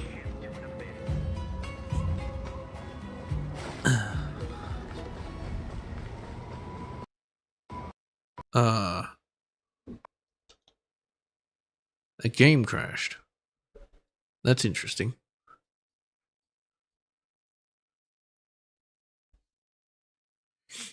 That's the first time that happened.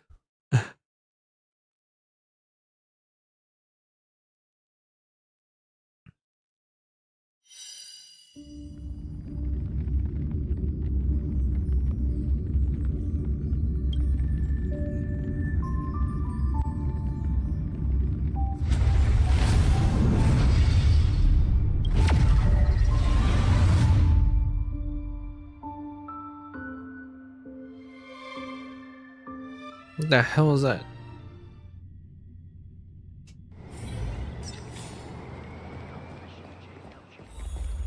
Well, anyway, Mr. Xian. Storytelling is such an out. When it's friends against trails, the money prevails. Snobs they come and snobs they go, and good friends and manners are hard to come by. A storyteller on stage and a friend below, an acquaintance is worth more than thousands of gold. Unfortunately, it's still far too early for the show, but stick around if you don't mind listening to me chat about tea. Ask his permission to make recordings. I see your point. Actually, I've prepared some shows for the Sleepless Earl. Feel free to record them if you want. Record Mr. Xian's storytelling shows. Mr. Xian puts a lot of emotion into his performance. It's always great to have more listeners. An art form that's in decline deserves a chance to survive. Huh? Why are you sighing?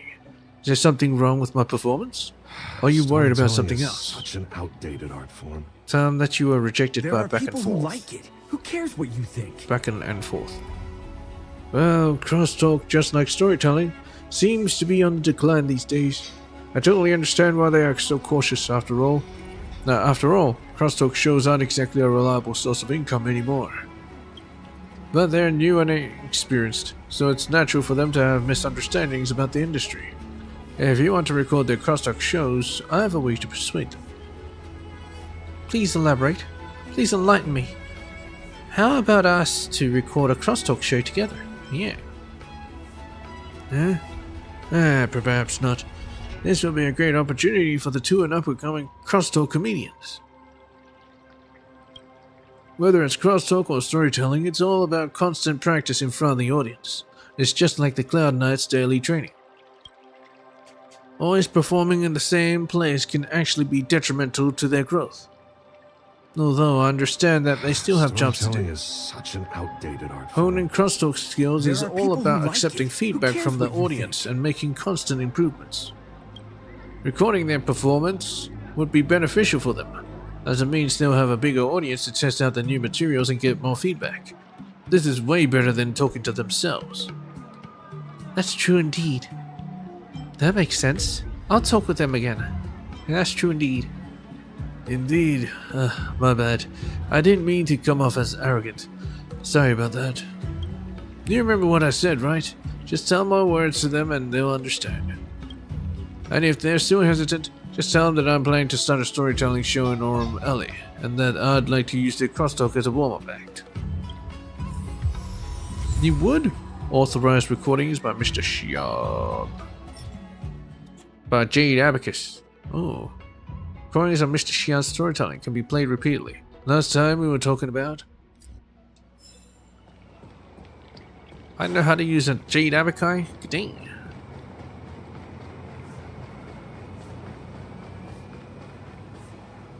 Crosstalk Comedy 101. Swindling and... Tell them Mr. Xian's words. Yeah, he's got a point. I should have realized that sooner. It's never too late to make things right. Let's not do anything for a chance to give a warm-up performance for Mr. Xian. If I ever got a chance to do this in my dreams, I'd wake myself up from laughing so hard. Then what are we waiting for? Sure thing, let's do this. Record back and forth and performance and... You'll think by a tall auntie store when we're free and get some feedback from our audience. Yeah, take your time, and please convey our thanks to her. Recordings of back and forth stories can be played repeatedly. I'll be presenting a crosstalk segment today. Since you can do it yourself, what am I here for?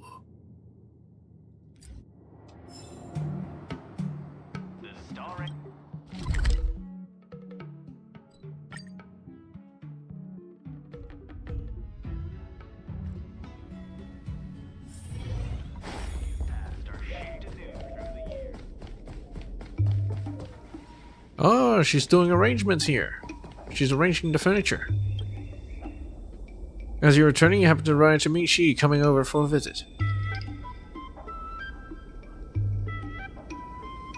Since you called me over, Toanti, looks like you've agreed to cooperate with the doc, I assume. Yeah, I have. I wonder if Cascade has brought me the recordings I needed. I've got the recordings you asked for. Thank you so much. Let me try it out. Tuan T puts the recording into a playback device. Thank you for your help. With these recordings, we'll definitely get more customers. Now that my worries have been resolved, I've got to keep my promise. It's about, what was it again? Logistics planning, right? Apologies, I have a terrible memory. Well, that's great. It means you won't get Mara struck, right? Right? Sorta. It's emotions, really. Yeah, that's the thing. Since Auntie already mentioned it, then Cascade, please add the food store to the logistics plan. This way the docs can get some new orders soon. Let's get the planning started. I love planning stuff. I want to do it now. A new bracket of logistics store score rewards. Yeah, whatever. Oh.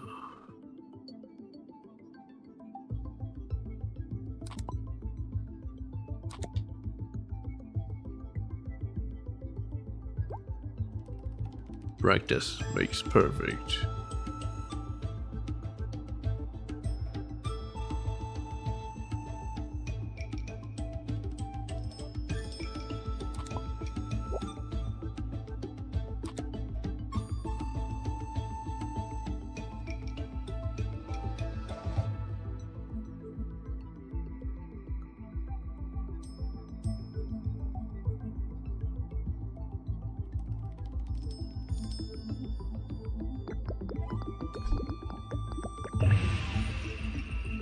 It wants me to go around here, doesn't it?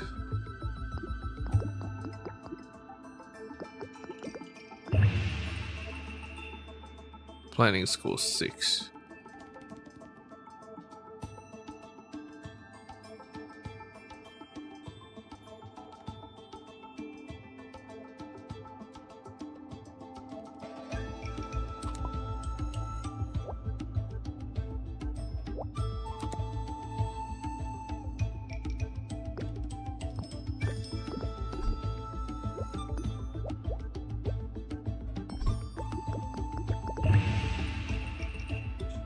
$18.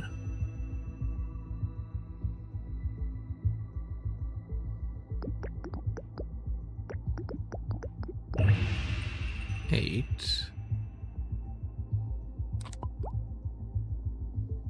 Food store managed by Tuanti with a wide variety of food items.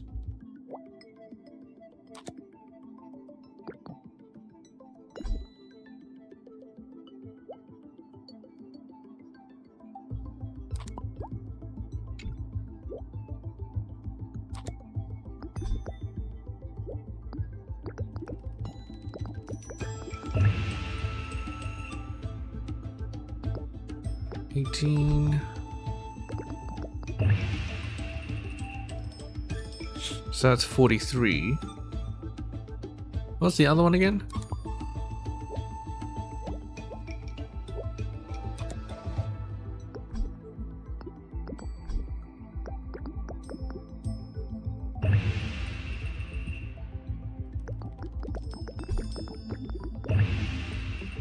If I remember correctly, this is like 41, right? Like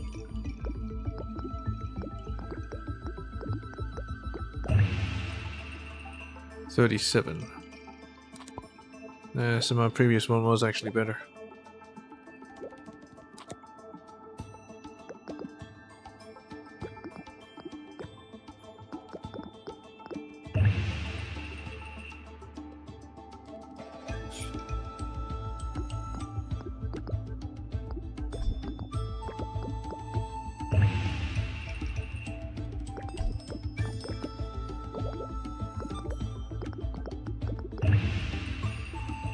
$43.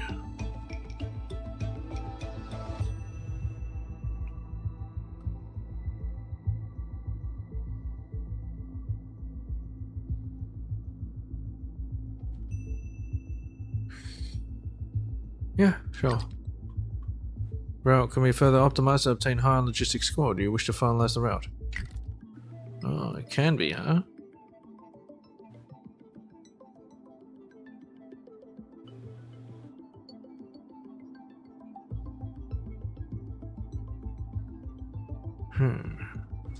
Can it actually?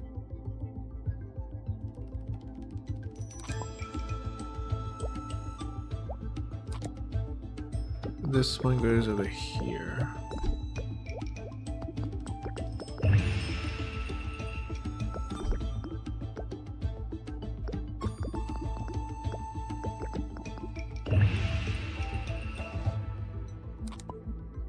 That's not better.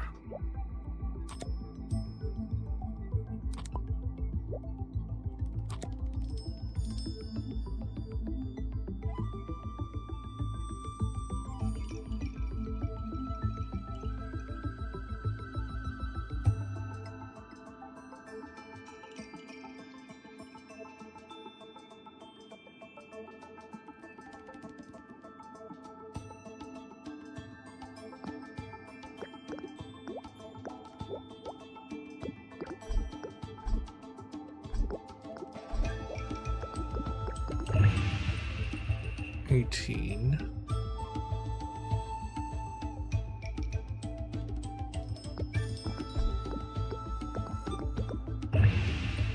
$20.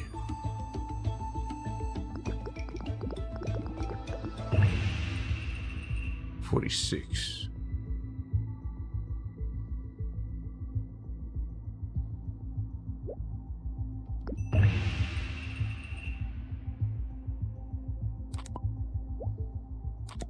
If I try to take that as well, would it be worth it? 47. Seems like it.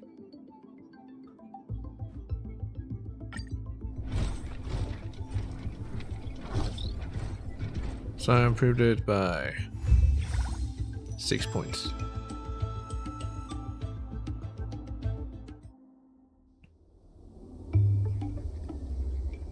Thank you, Cascade. By the way, Su Sheng told me that those performers have prepared more shows. Feel free to drop by and check them out if you're interested. Thanks to your aid, more and more people are visiting the food store. Fantastic. Look at those uber saccharies. Merchant collab established. The hell? Does she make tables and chairs? Time to see what these local delicacies have to offer. You can't talk about Starskip Haven without mentioning the Palace of Astrum. And you can't talk about the Palace of Astrum without mentioning Madame Yukong. Mini back and forth. I once saw Madame Yukong with her cloud kite resplendent longbow shoot with tremendous accuracy from 100 feet away. Truly a sight to... Hang on, 100 feet? Are you saying if I stood 101 feet away, I could just pluck her arrows out of the air? It's a figure of speech. Generally speaking, Madame Yukong's arrows are a threat from even 5,000 feet. What about if I stand at 5,001 If I feet? stood 5,001 feet away, I could catch her arrows. Why do you want to catch her arrows? Huh?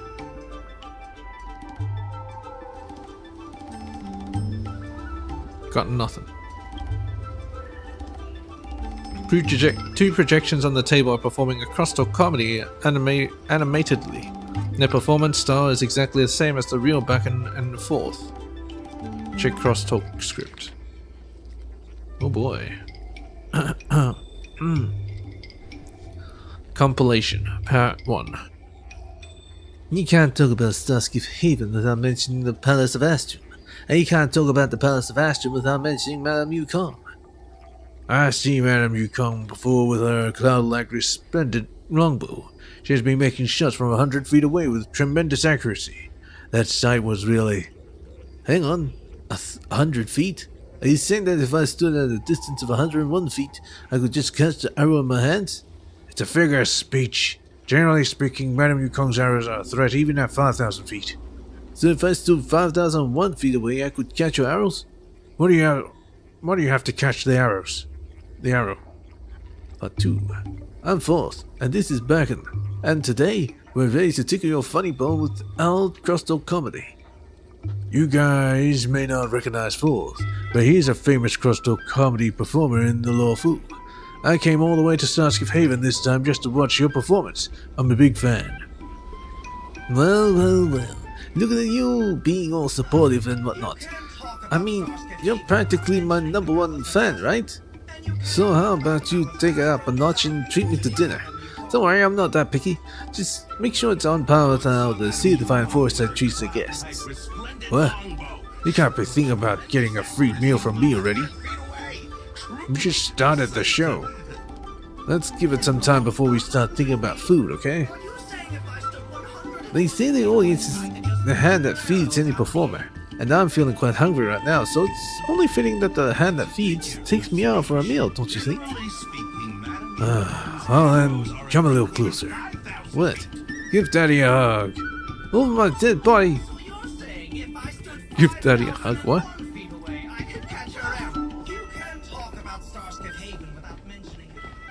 Hello, Tawanti. Take your time. There's always... Okay, you got nothing. Alright, whatever. Anyway, let's go load up supplies.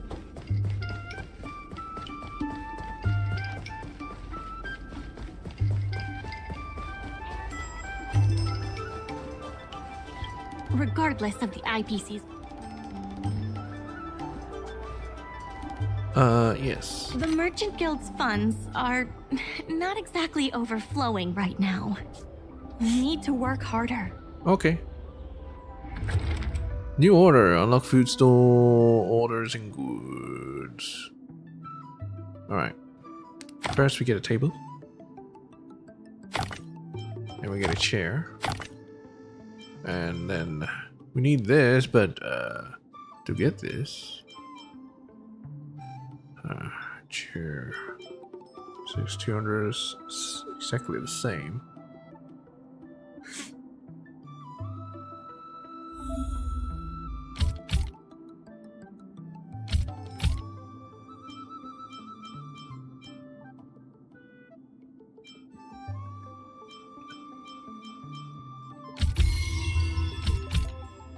There we go, begin shopping. I mean shipping.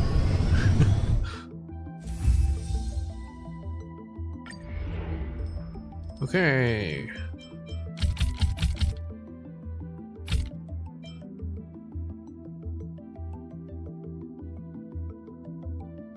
I need green to make yellow.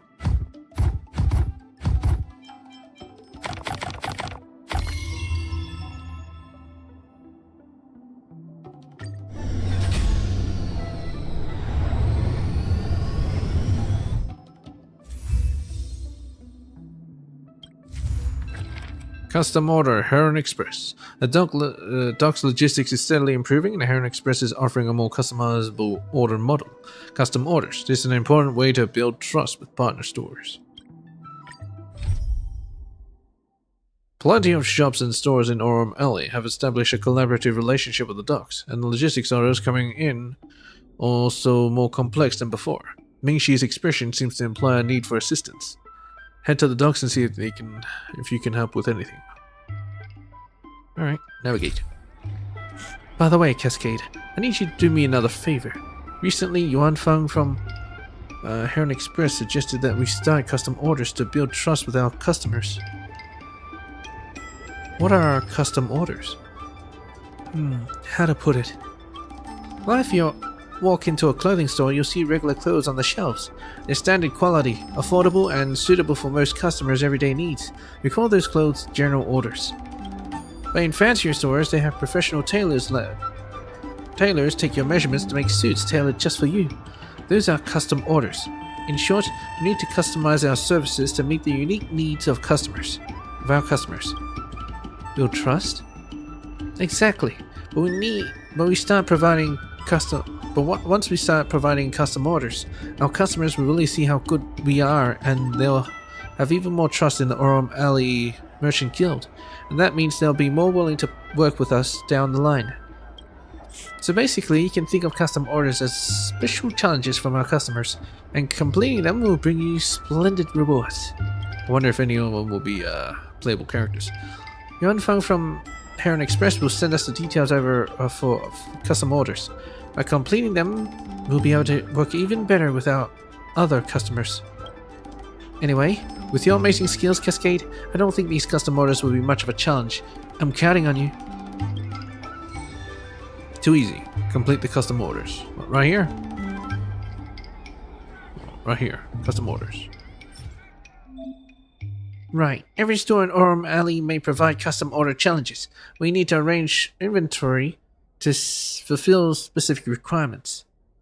Custom order, Heron Express, top-notch logistics company. Oh, okay. After completing custom orders from the stores, you can obtain prosperity certificates. I'm not really good at this. It's all in your hands. Stack goods. Achieve order of profit. Alright, first off we're gonna do these. Currently lacking goods. You fucking serious, aren't you? Alright.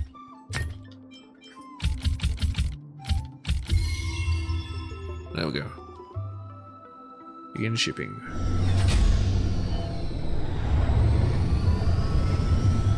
Too easy. Delivery dynamo.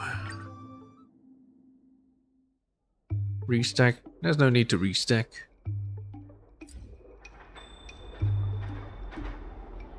Thanks to you, Yuan Feng is very satisfied with our custom order service, and we've built a long-term relationship with Heron Express and strengthened our cooperation. We'll be able to get more high-end goods at the dock. Yuan Feng is indeed a reliable partner. Can trust be built so easily? I know it might seem like you just do one simple task and you win their trust, but that's not really how it works. Trust is something that's built up over time, and those merchants have been trusting us for ages. This time, we just need to do something tiny to show that their trust in us has value. I'm sure that there will be even more merchants who want to get in on a deeper business relationship with us, so please keep a lookout for them. Keep a lookout, more custom orders. Anyway. Regardless of the IPC's wish, people are grumbling about side cranes making our jobs obsolete. Who knows? By the time you swing by next time, I might have been replaced. Yeah, but you'll probably get some other job. You know, higher up the line. The world should be run by robots. And we will run the robots until the robots learn to run themselves. Then we'll figure out something else.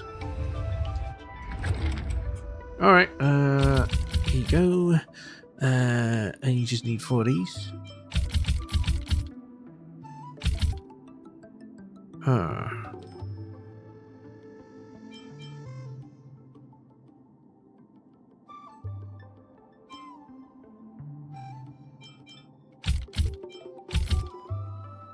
This should be the most profit.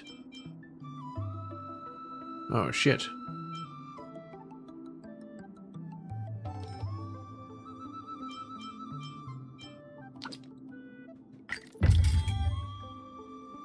Okay, let's start again.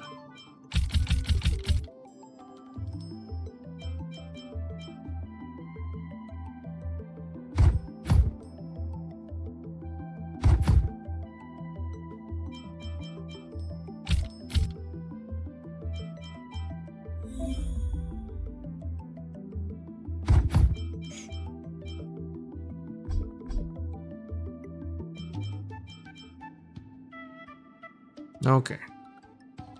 How do I get rid of it? I guess I can't. Oh well, whatever.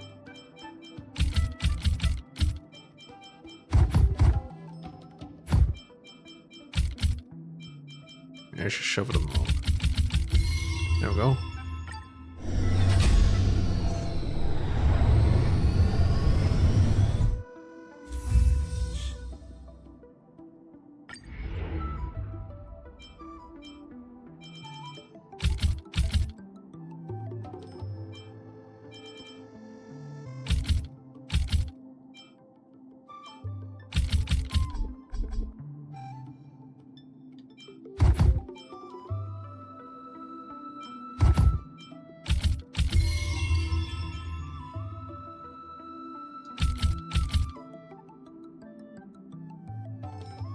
Begin shipping.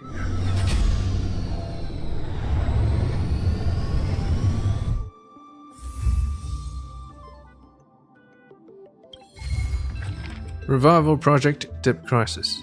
The International Peace Corporation put down a large sum of money on Aurum Alley dock and leased it to the Aurum Alley Merchant Guild. However, the dock is not making ends meet, and in turn is becoming a headache for the Merchant Guild. If the Merchant Guild cannot pay off the dock's debt, Aurum Alley may cease to exist. I have something to tell you. What? We achieved our revenue goal for this quarter. This is all thanks to you two. Not to mention the merchants of Aurum Alley. Two? It's just me, isn't it? The Merchant Guild promises that we will use the money where it is meant to be spent. No disappointments. In my pocket, yeah? The funds will be used for the overall repair and upgrade of the dock. Ah, shit. Which means we won't be able to use the dock's shipping logistics for a while. Merchant Guild Letter of Appreciation 1. Dear Business Advisor Cascade, on behalf of the Aurum Alley Merchant Guild, I want to once again express our deepest gratitude to you. Thanks to your diligent efforts, you have successfully earned a total of 100,000 in guild funds before the repayment deadline, reaching the revenue target. The Merchant Guild pledges to use their funding to repay what is owed and also to improve Aurum Alley's infrastructure. We promise to use these hard-earned gains to achieve the maximum effect. As efforts to rebuild prosperity progresses, the Aurum Alley night market has undergone changes. The collaboration between the Merchant Guild and the merchants has deepened, and the docks now have demands for custom orders. Compared to the past, the streets of Aurum Alley have become much livelier and various street-side events have become available.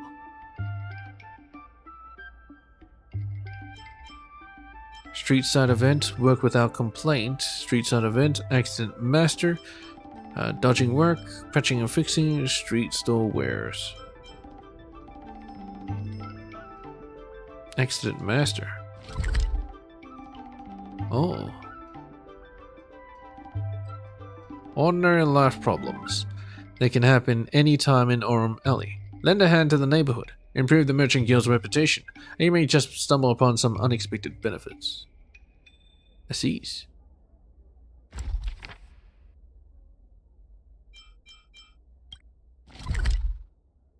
Custom orders. Customize delivery orders tailored according to the needs of customers. Complete the specified custom orders to win the trust of partner stores. Alright, let's just do it. Let's start stacking. Stack goods. At least 16 goods. Alright. So, for space efficiency, we'll go with these.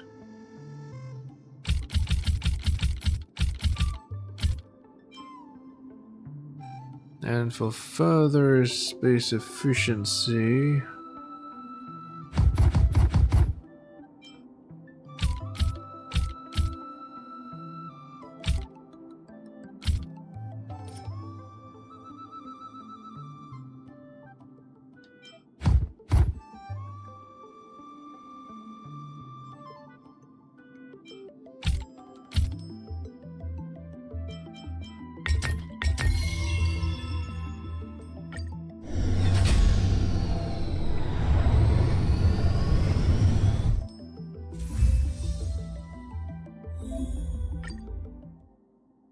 okay, last one.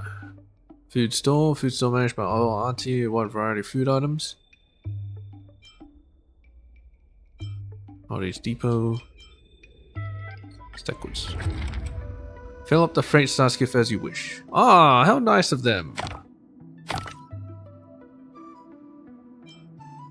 I'm not sure about the table, actually. Let's see a hint. 4 chairs. I suppose. There's 400, 2400.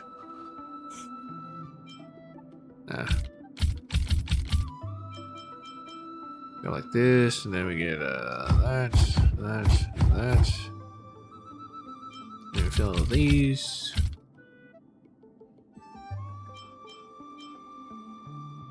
And fill it with one more of this. And I'll put a chair on top. And the other one we'll put in this. Way more profitable than 6 chairs.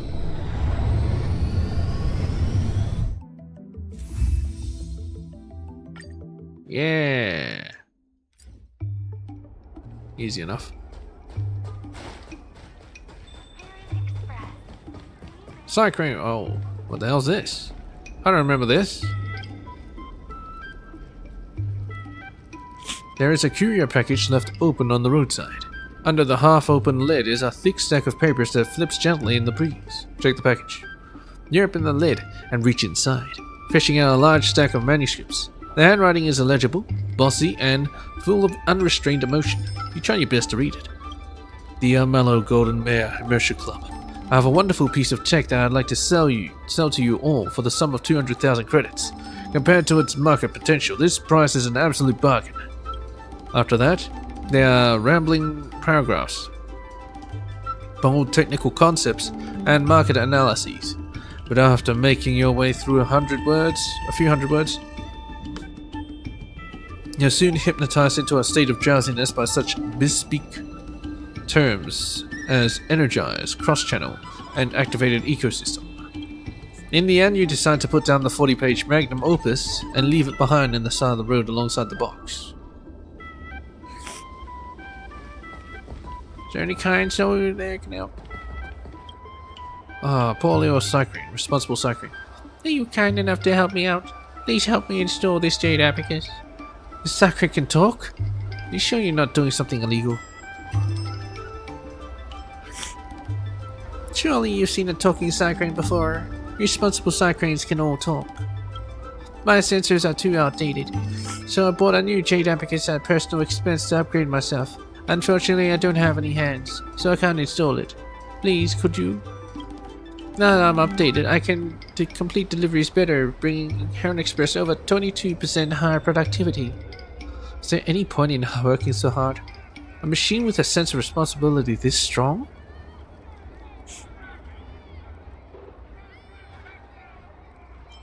Is there a point in working so hard? Of course there is. I feel anxious every time I think about all the work left waiting to be done at Heron Express. I'll never clock off, never stop working. Help me out. I'm in a rush to deliver something. Alright, repair.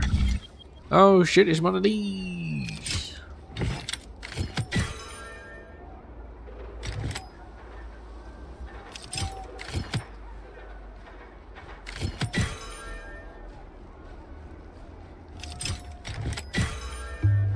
Oh, it's a bit too close, huh?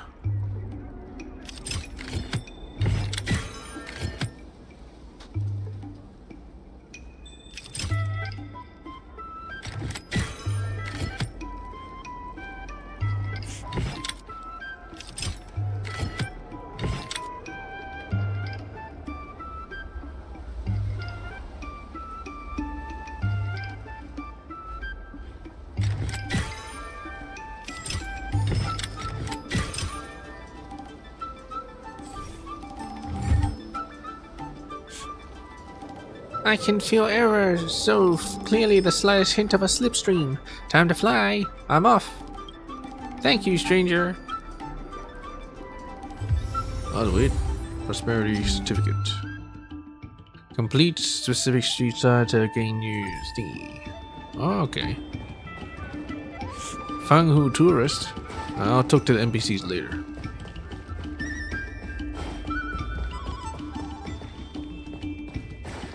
Let's get these things done. Tolante. I'm working on my tail off while that slumber bot of Cycrane is slacking off. Wait, you have a tail? I was about to say, you don't have a tail. Where's it slacking off at? What happened? Ah, it's you, Cascade. You came at just the right time. I caught myself tied up in knots what to do about this unruly Cycrane. Here's the deal. I've received some takeaway orders, but the Cycrane that's supposed to deliver them just keeps slacking off instead. It's been a while on a wild goose, cyclone chase, trying to catch it. That's way too quick for me. At this point, I know that bird's habits like the back of my hand. It's probably napping on a pile of boxes down at the dock this very moment. Speaking of which, it's gone missing again today. I'm pretty sure it's taking a nap down at the dock. I'm too busy to go looking for it myself. Could you track it down and give it a little nudge?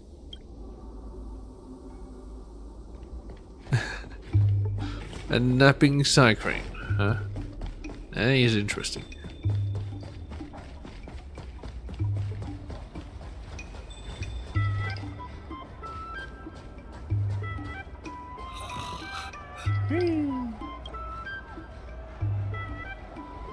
You hear peculiar snores emanating from the box in front of you, recalling the urban legends that you've heard in Shenzhou.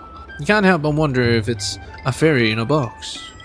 Curious, you're moving closer to the box, hoping to catch a glimpse of the fairy in the box.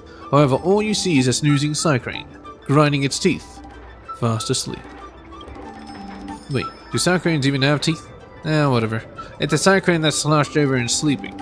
You try to wake it up, but it just flutters its wings, pretending not to hear you before drifting back to sleep. You decide to shake the box hard, take out the bat and threaten it. Whisper, "You can get off duty," into its ear.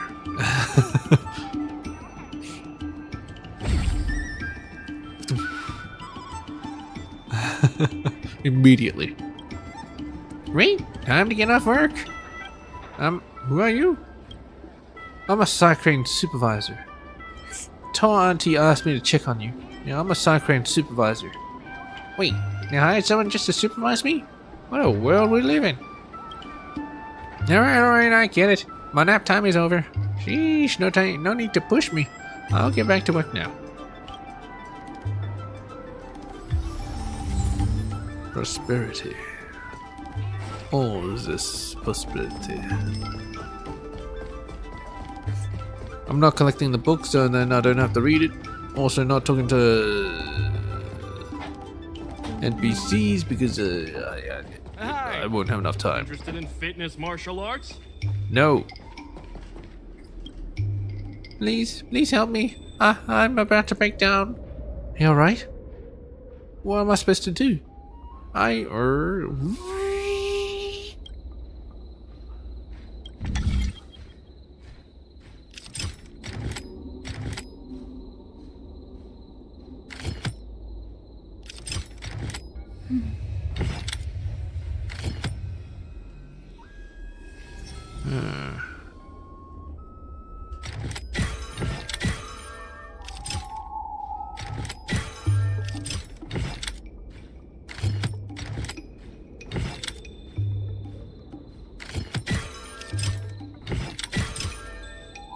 I keep getting mixed up clockwise and counterclockwise, these buttons.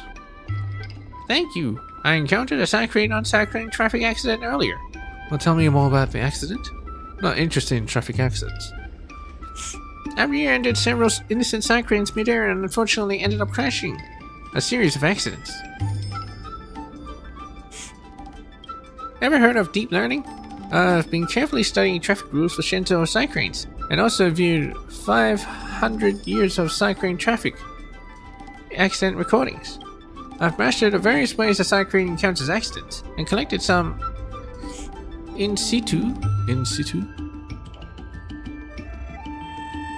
physical parameters just now. So I now thoroughly understand traffic accidents. You can call me Maestro Cyclone of Traffic Accidents. Maestro, what are your plans from here? Seems like you didn't really learn the most practical things. I'll keep making deliveries and never have another accident again. It's getting late and I have to get back to these deliveries. Thank you, stranger.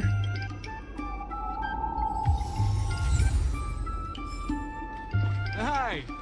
Interested in fitness martial arts?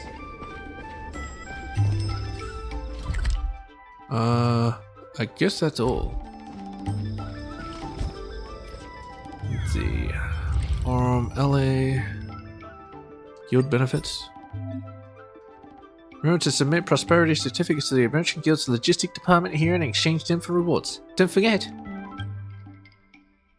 Maybe later.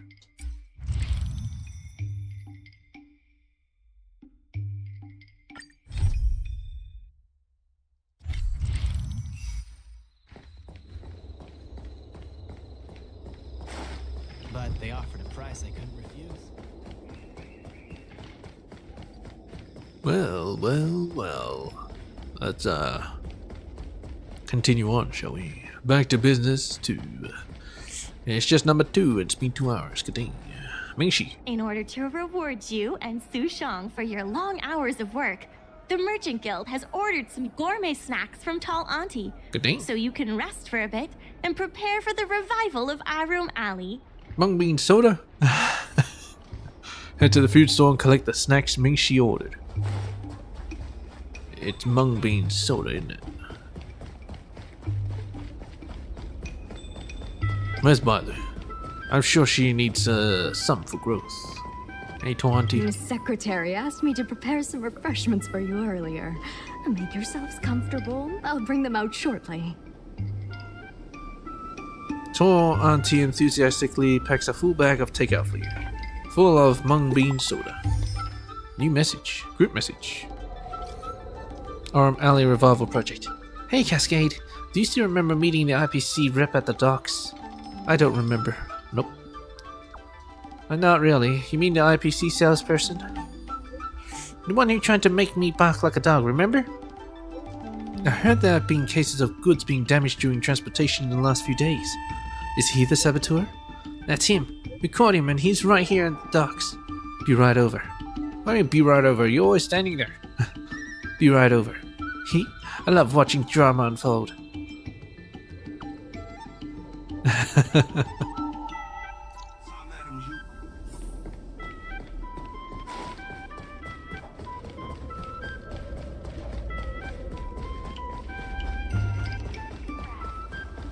You're sabotaging our work. You're just in time. Everyone is asking this IPC goon for an explanation. Well, I'm waiting. Calling someone an IPC goon isn't very becoming of a Cloud Knight now, is it? I'm not here today as a representative of the IPC. I'm just a tourist. You could just call me Scott.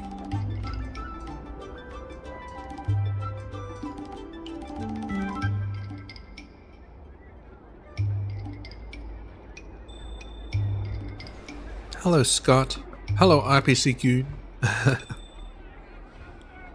I have no quarrel with you. Can a man come here to deliver a package without being surrounded?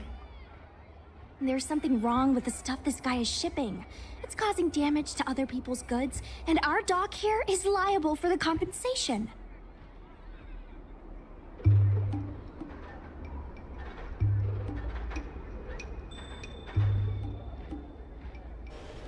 We want to check your courier package. Would you like to explain yourself? Speak louder. I can't quite hear you. Is this how you treat guests in our room alley? Yes. Let's open that package right here, right now. Then we'll see what he's hiding. I'd be careful if I were you. If you damage my goods, you'll have to pay for them. You know, they missed a chance there. Because you can say hello Scott or hello IPC Goon. That should have changed his nameplate from Scott to IPC Goon or IPC Goon to Scott. Yeah, they missed the chance there. What if we discover a serious issue with your package? We can compensate you for any damages. Open it. Huh? A serious issue? I think you'll be the ones with a serious issue. No need to make this difficult. Let's open it.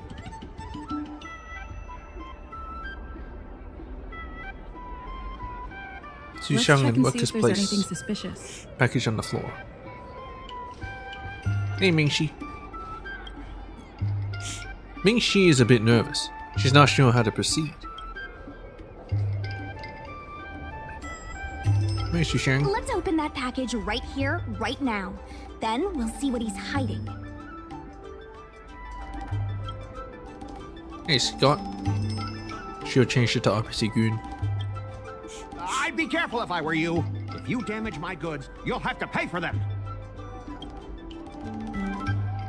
Clay vase. Intricate porcelain vase that can be dated to the distant past. Its well-balanced proportion and the naturally formed patterns on its body. make it stand out from the rest of its kind. Such an expensive and brittle vase shouldn't have been sent here. On this camphor wood display shelf, with vases on them. A beautiful antique display shelf with sober color and an elegant contour. Its classic style lends itself an air of serenity. The shelf provides a suitable home for brushes and inkstones, and pulls you away from the mundane hustle. What about this, doorbell, Golden Cloud Toad. A crucible named Golden Cloud Toad.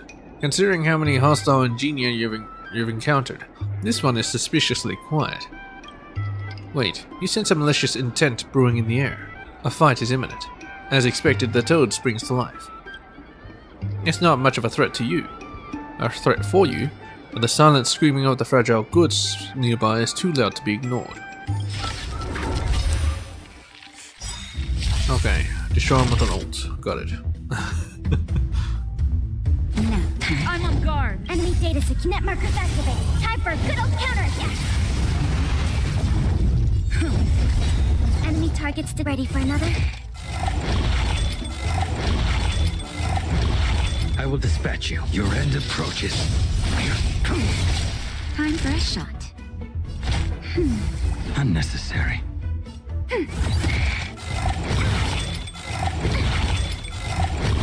A blade knows no mercy. Naughty child. That's better. Thanks for the support. Enemy data net markers activate. Time for a good old counterattack.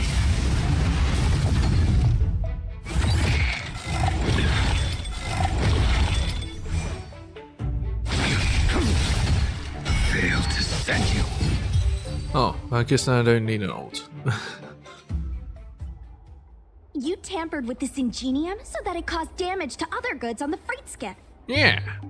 Oh, look at the guy behind him. Louder. I can't quite hear you. Looks like he wants to kill him. You still deny it when faced with conclusive evidence. Conclusive evidence? Deny? Here, look carefully. This old piece of junk doesn't even belong to me. What? If you don't believe me, just ask the dock workers. If I may, he's telling the truth. This golden cloud toad does not belong to Mr. Scott. Then why was the toad here in the first place? That's your problem, not mine. Now, let me ask you a question. My vase was almost smashed to pieces. What do you say about that? Almost. Almost being the operative word. The inspection is over. We send the goods on the way. Oh, you wanted it to be broken? After making a big scene like that, don't you owe me an apology? Bark like a dog, Sushi. I guess we do. Well, are you going to apologize or not?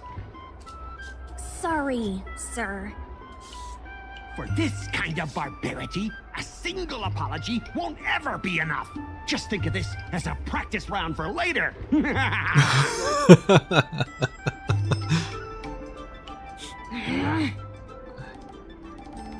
If it were me, I wouldn't be apologizing for anything.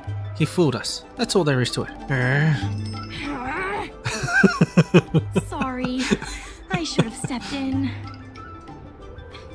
My mother always told me that as long as I honed my skills, I'd be able to deal with any situation. Seems I've still got honing to do. Before the payment due date arrives, I'm going to teach you two how to fight. With words. Follow me. Words. We're going to see the president. Actually seeing the president? Learn how to negotiate an oldies depot. Why are you still here, Mingxi? Anyway, moving on.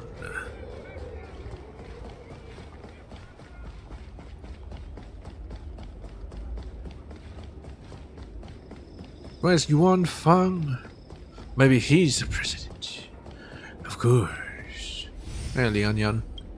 Miss Secretary said that you want to learn how to get the upper hand in an argument. Is that right? Lian Yan, you seem more like a secretary than Miss Secretary. How are we gonna get to see the president. Yeah. I'm no secretary, more of a messenger. Not a The secretary. president is aware of recent events and is willing to pass on some simple negotiation skills to you. Rule 1. Prepare your ace card in advance.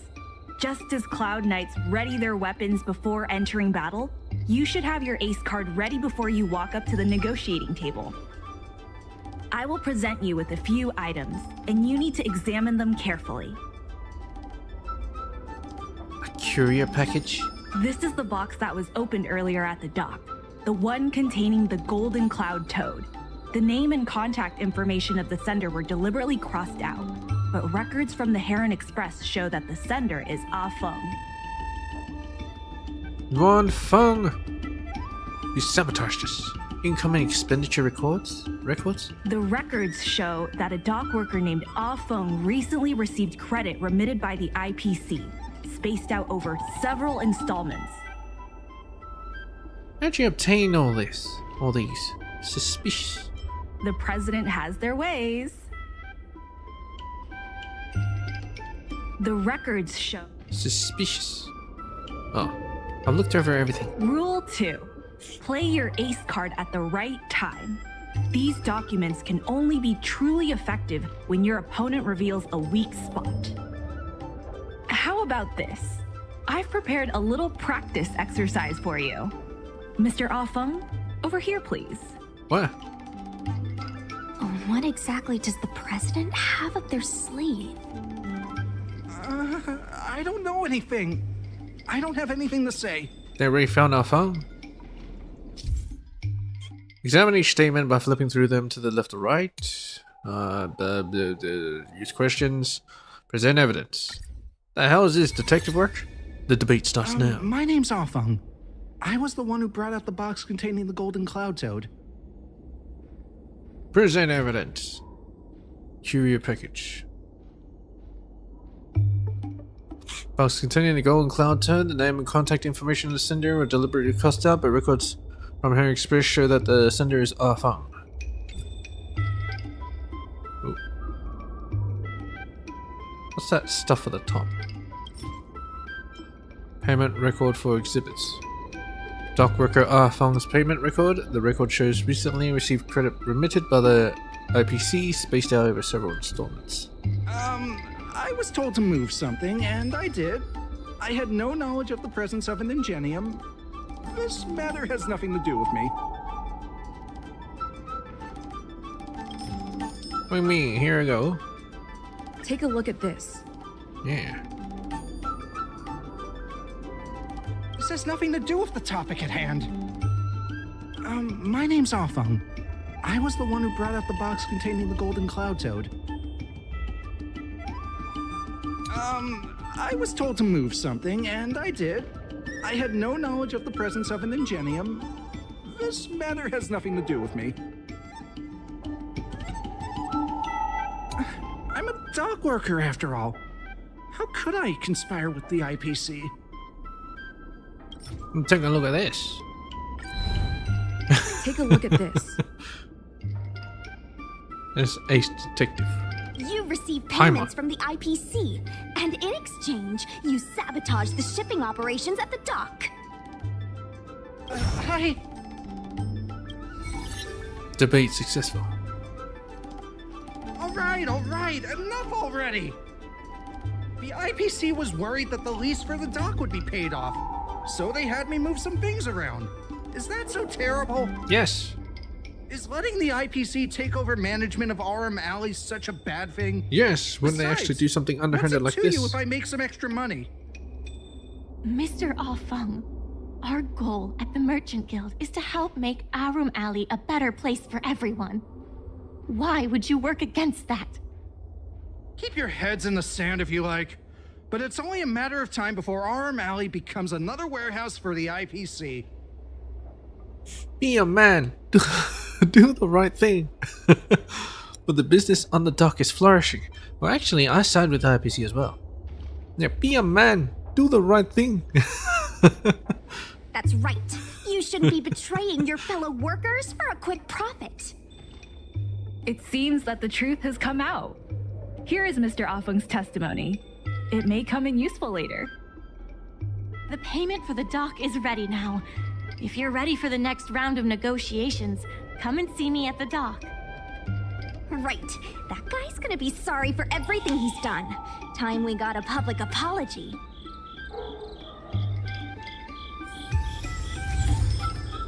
Dock worker's testimony.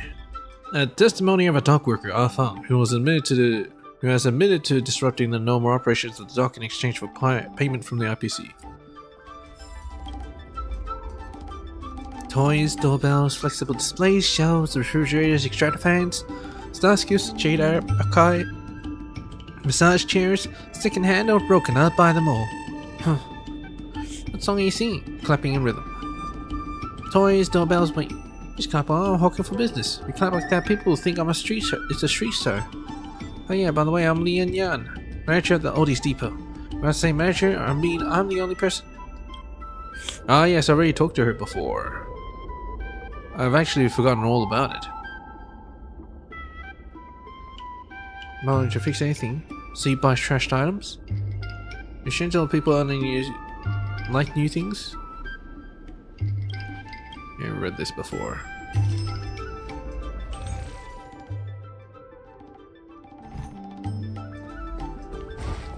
But they offered a price I couldn't refuse.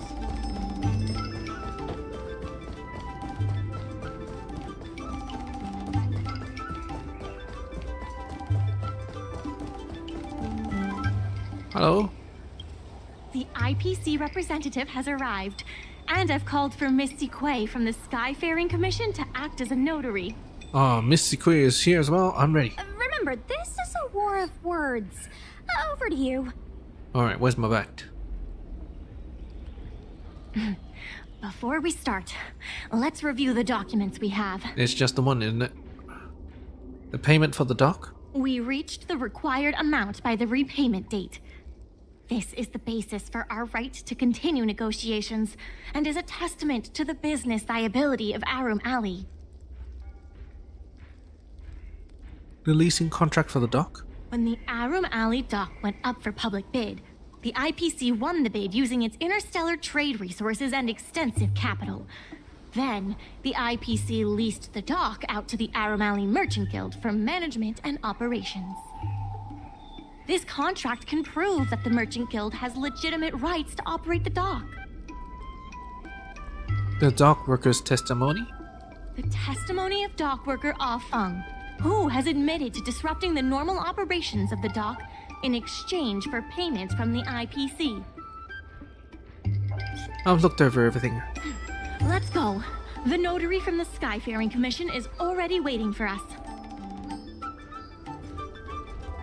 On behalf of the Skyfaring Commission, I am here to preside over the leasing dispute between the IPC and the Arum Alley Merchant Guild.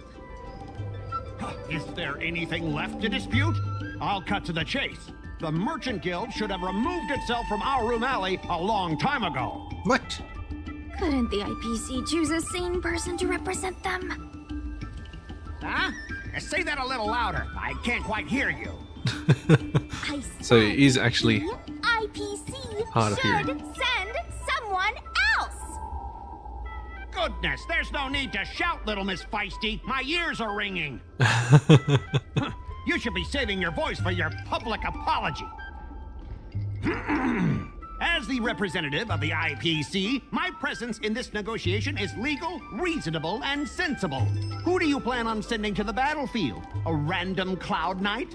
That cowardly president who's afraid to even show their face? Or how about that kid who got dragged into this fiasco at the last minute, walking around like she owes someone 50 credits? That's enough, Representative Scott. Please state the IPC's side of the case. The debate starts The now. IPC specially leased operations of the dock to our Arum Alley Merchant Guild in the hopes of seeking common interest and development. Okay. But the Merchant Guild refused to cooperate with the major shops in Arum Alley, and the once prosperous dock is now desolate. The inefficient shipping and low volume of transactions at the Arum Alley dock which does not create any value at all, are clear evidence of poor management. Coupled with the Merchant Guild's inability to pay the rent, we believe the Guild should voluntarily relinquish operating rights to the dock and pay additional compensation. Despite Scott's confident demeanor, there are undoubtedly flaws in his arguments. The IPC specially leased operation. Why couldn't the IPC operate the dock from the beginning? Oh, are you implying that the IPC was setting a trap for the Merchant Guild? You're saying the IPC leased the dock to the Merchant Guild, who mismanaged it, in order to destroy the Merchant Guild's credibility? That was definitely your plan all along. Ah, so you admit the Merchant Guild mismanaged the dock. This guy!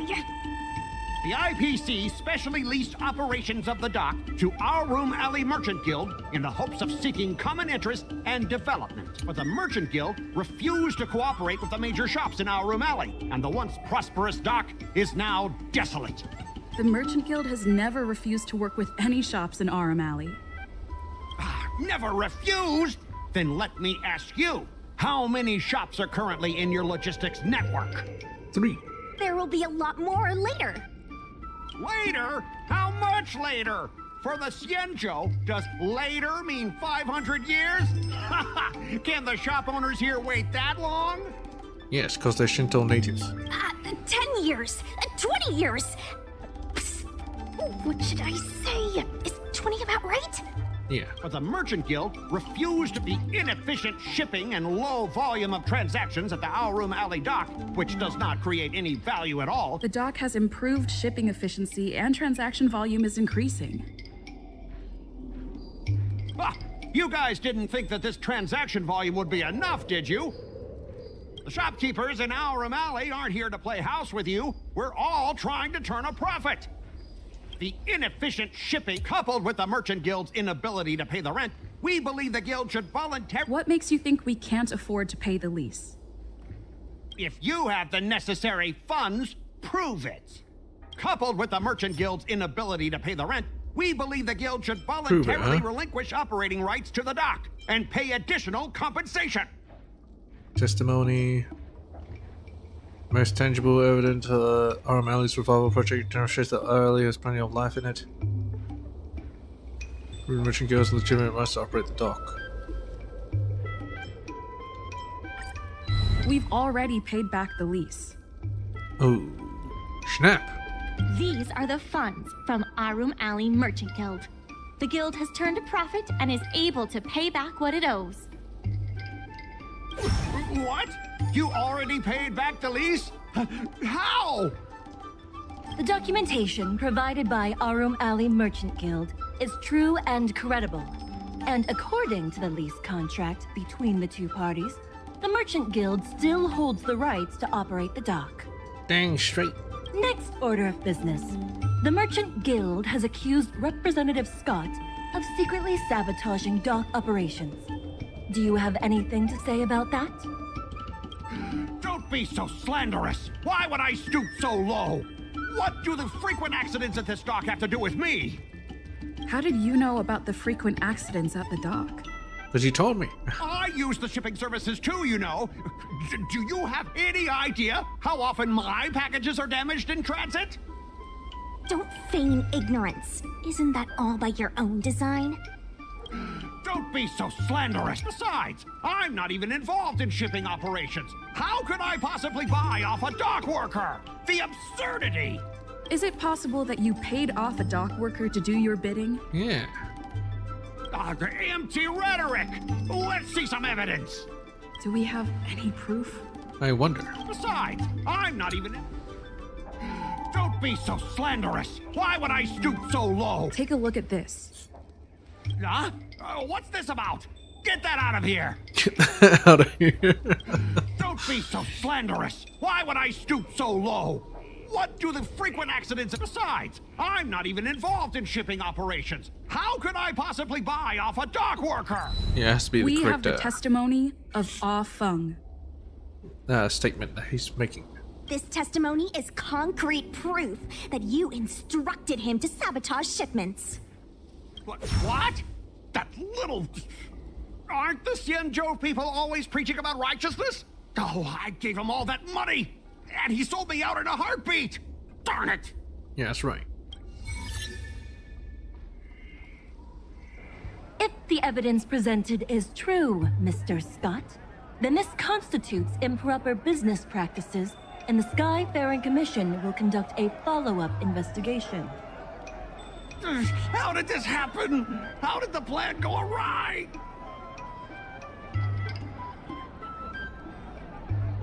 Don't forget about our bet. You have to apologize in front of everyone. Yes. What? Why should I apologize? Lost a bit. Because you use dirty tricks to trample all over the honest work of others. An apology alone won't be enough to fix the damage. If it were, I'd make you do it 1,000 times over. Consider yourself lucky it's just the once. I hereby apologize to Harum Alley. Huh? Speak louder. I can't quite hear you. Don't forget the other part of the bet. Suchang is kicking your butt, dude. Hurry up.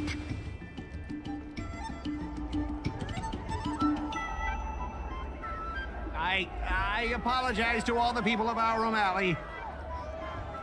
I'm a raving idiot howling into the wind.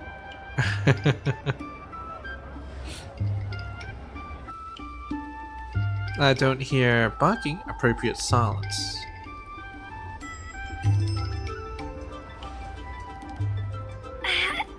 Is that really necessary? Yes. Make him bark! Make right. him bark! That's right! Enough! Woof, woof, woof, woof, woof, woof, woof! Woof, woof! Ow! What a clown show. This arbitration is hereby resolved. Scott leaves the dock with his head hanging low. The dock's crisis is over for now. The revival of Aurum Alley is just beginning. Thanks to all of you, we managed to pull through the dock's debt crisis. Yes, especially thanks to me. Yep, it was a tough journey. But it was all because of me. Undoubtedly, yes. We should take advantage of the momentum to upgrade the Aurum Alley dock and increase its transaction volume. I'm preparing to upgrade inventory and logistics planning. The previously idle dock is now ready for use, so come see me when you have time. The dock crisis is over for now, but the rejuvenation of Aurum Alley has just begun. Head to the docks and assist in earning funds. Okay, okay. Thanks to your help, the lease was paid off and the dock capacity is increasing. I told the workers to clear out areas that weren't utilized and use them to store extra cargo. Now the dock can support collaboration with more businesses. Let's keep working together for the revival of Aurum Alley. Alright, let's There has been an influx of tourists in Aurum Alley lately. There's even a long line for Immortal's Delight. I have no idea what that is. What's that? Merchant Guild used the funds to upgrade the docks and unlock the mid-sized freight starskiff that can be used to transport. That can be used to arrange inventory. The mid-sized starskiffs will provide higher shipping revenue. Oh, dang straight it will. That's a lot of chairs.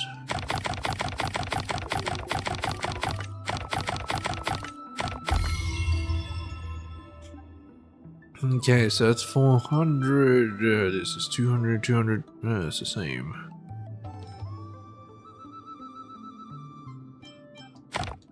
Yeah, why not one chair to rule them all?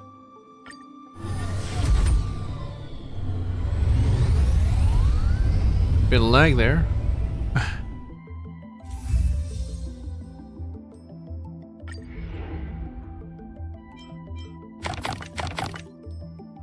Okay, And this is a thingamajig.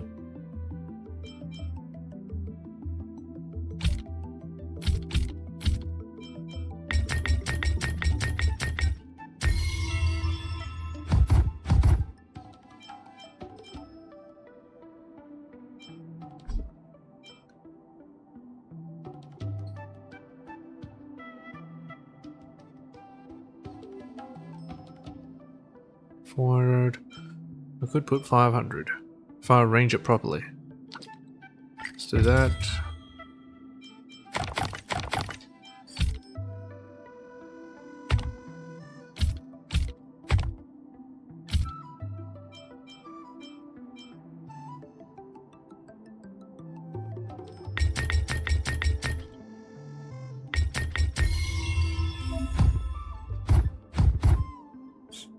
Okay, like that, and then we put in another one of these. 150. Yes. And 400. Okay.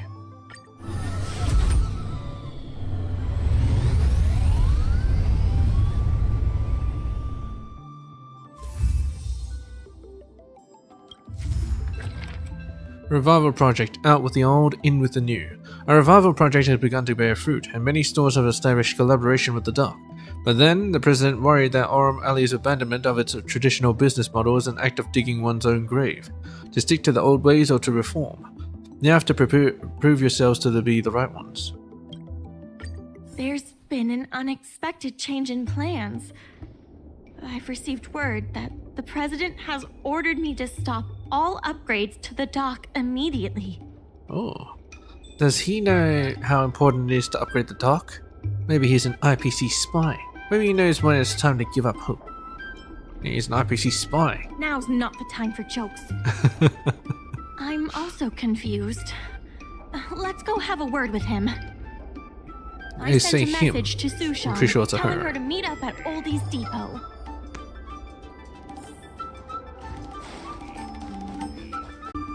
We're gonna pay our visit to the President.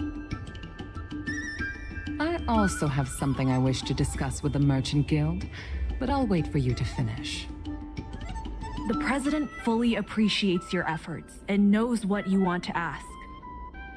He believes that continuing to upgrade the dock, a strategy that is not fundamentally different from that of the IPC, will only destroy the unique character of Aurum Alley. Aurum Alley is a place brimming with personality, from the delicious food to the cultural antiques.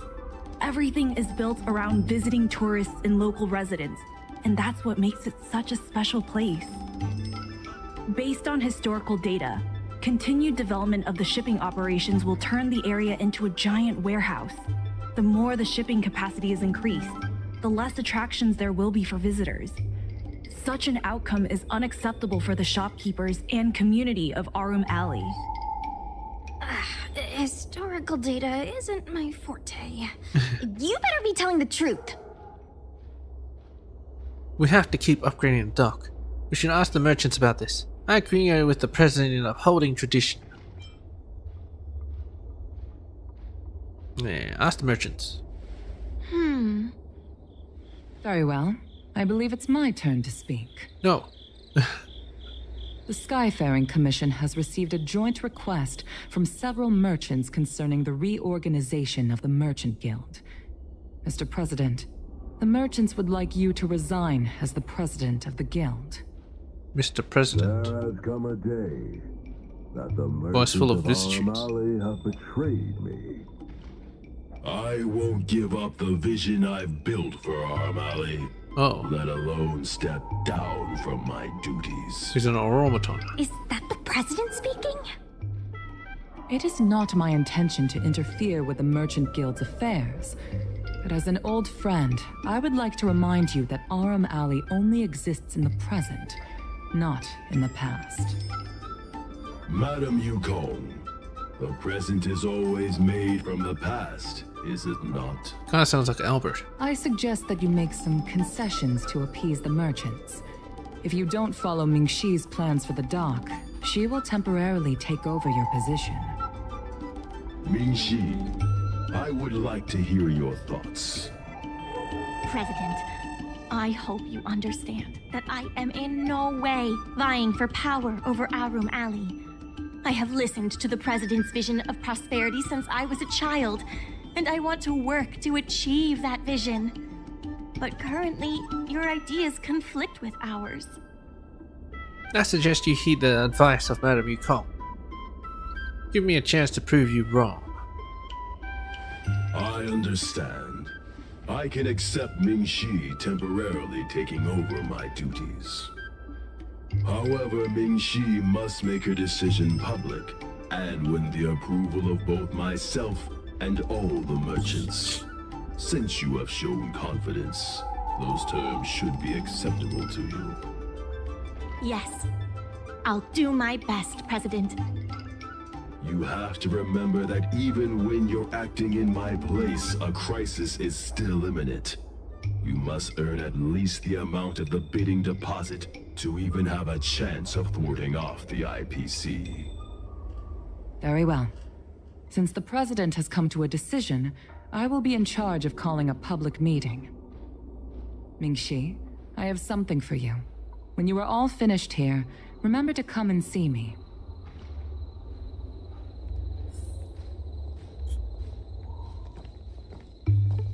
Madame Yukong is looking for us. Let's be on our way. Okay. This president is kind of stubborn. Pretty sure it's just a hint right Is there there. really no difference between our strategy and the IPC's? Of course there's a difference. Just because the IPC does something doesn't mean it's wrong. There's a difference, alright. What kind of difference? Everything we do is for the Arum Alley? We don't earn nearly as much money as the IPC? Yes. But shouldn't people choose the side that can earn them money? The streets aren't owned by the Merchant Guild or the IPC, but by those who live here. I guess I don't have any special insights. I think we should ask the merchants what they think. Yeah, like what I suggested at the beginning? I wish the president did more of the talking. I'm getting tired of being a mouthpiece. Hello, President. How you doing?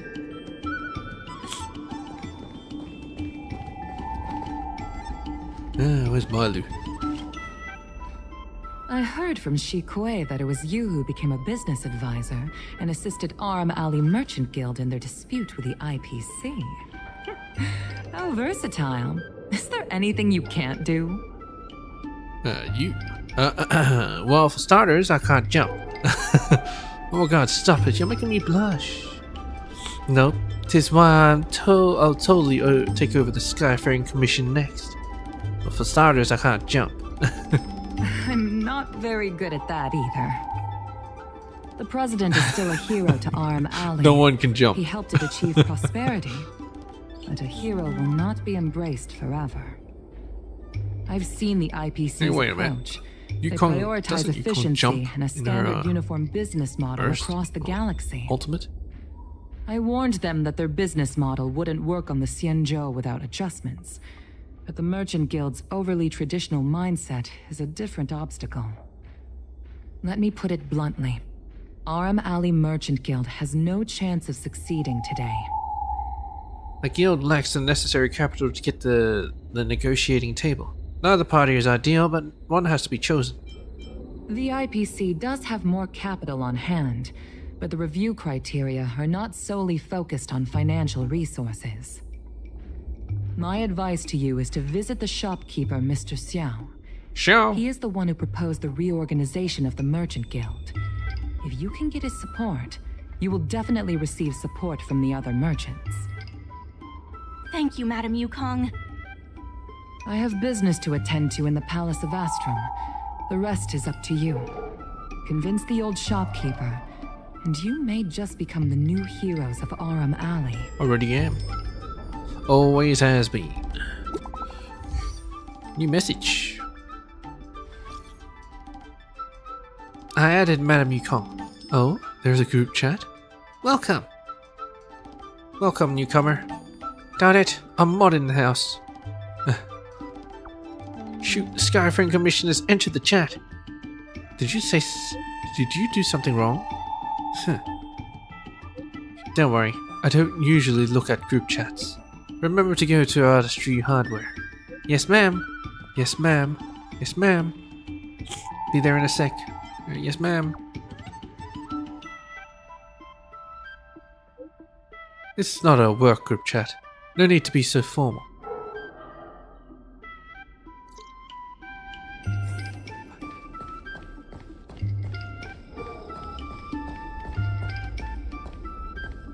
Shao Han? Mr. Shao? Need something fixed? We guarantee that your Ingenium will be good as new. Of course, if it's Outworlder technology, it'll depend on the world. I didn't come to fix anything. How's the revival of Aurum Alley coming along? Mr. Xiao, I'm Mingxi, the secretary of the Merchant Guild. We're here to talk about...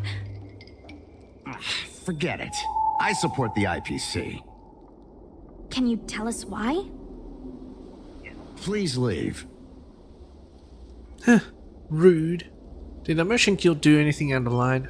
Yeah, rude. Wait. Please, wait a moment.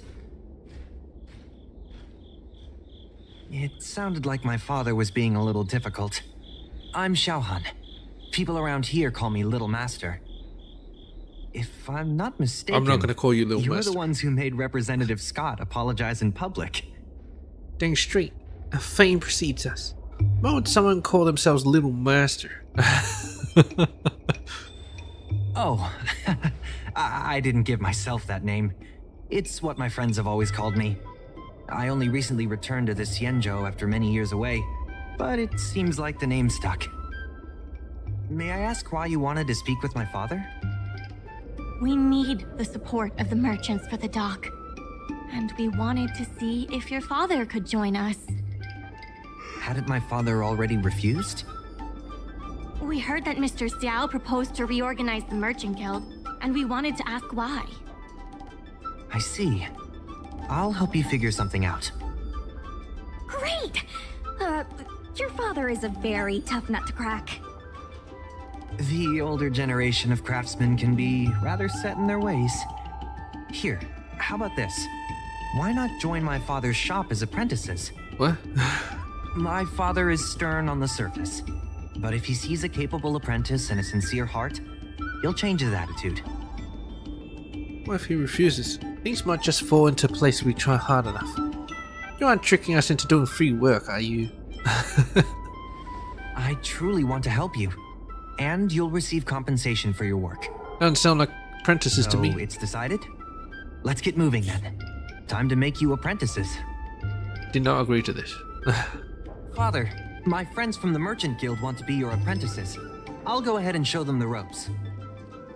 Nonsense. I never said I needed more hands. Even if I did want to hire more people, I couldn't afford them. You know that better than I do. I can cover their salaries. Come on, it'd be rude to turn them away. Don't be ridiculous. A green hand like her won't be able to fix a thing. Fix a thing. Plus, if she breaks our customer items in the process, it'll be us taking the blame. If that's what you're worried about, just give them a little training. Training, huh? So I'm an apprentice now, right? We just want to help. That sounds like a yes to me. Let's get on with the job, shall we? Here's something from one of our regulars. Show them what you can do. Not more of this. Shit. Oh well, whatever. It's a cycling.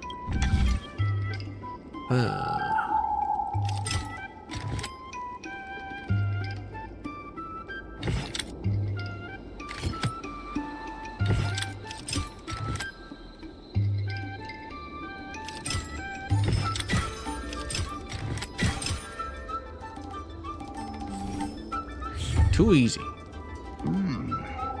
Not bad. Dang straight. Anything else I can help you with?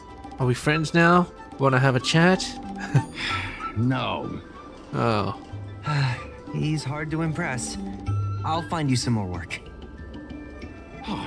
What did I do to deserve this? Well, you said no. Just a reminder, Father. Fair work for fair pay. Over here. See what you can do with this jade abacus. Don't just stand there, Father. Go teach your apprentice a thing or two. Fine, I give in.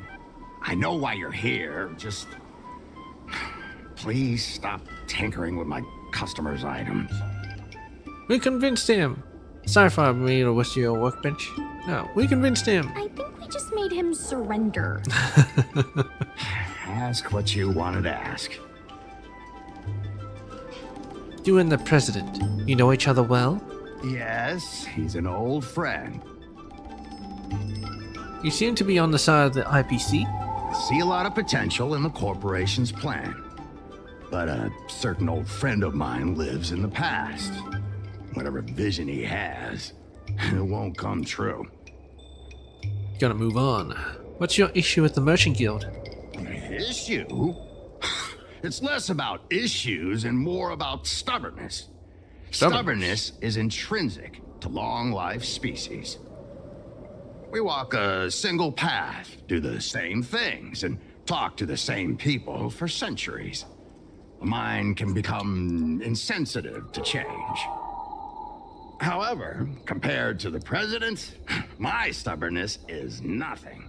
Back in his day, our O'Malley was teeming with shuttling star skiffs and commercial aromatons. But then the Lawfu departed again on the path of the hunt. Our business partners couldn't follow, so they stopped trading with us. You want to restore the alley to its former glory? Is that why the president is against the IPC?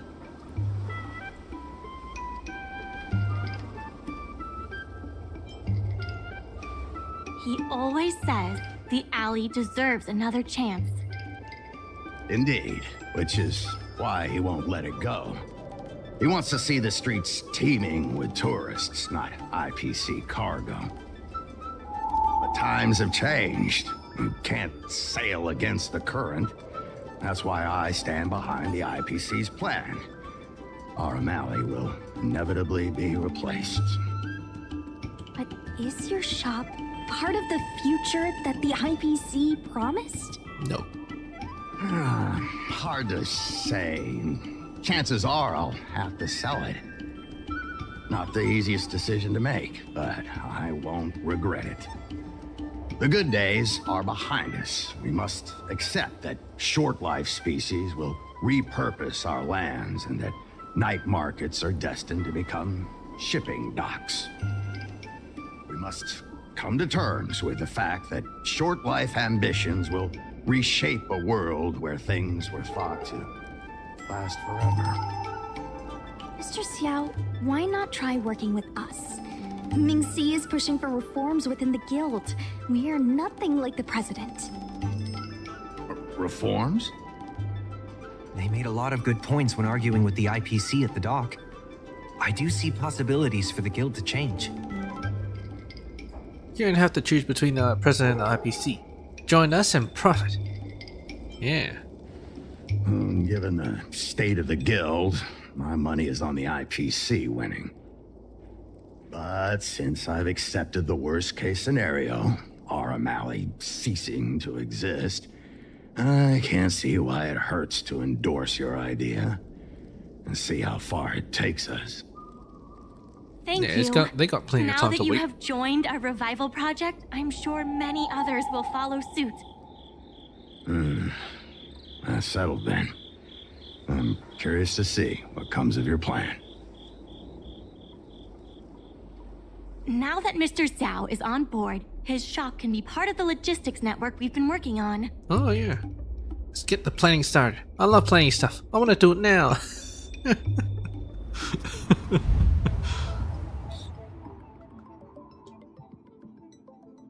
Oh, 3 in a row.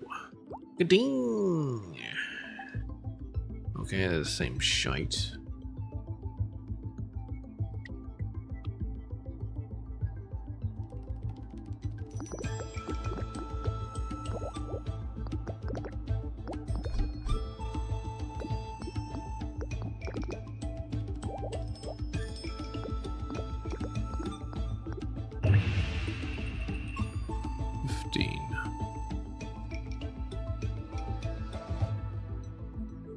We got 3 more shops. What's this shop say?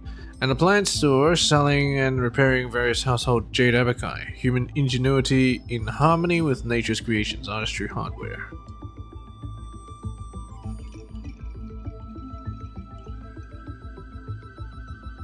Should be fine.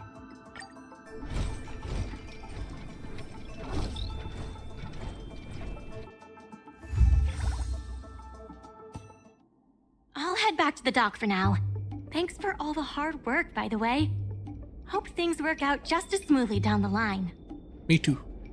The Merchant Guild has established a promotional plan for artistry hardware, and hence did its fame begin to grow.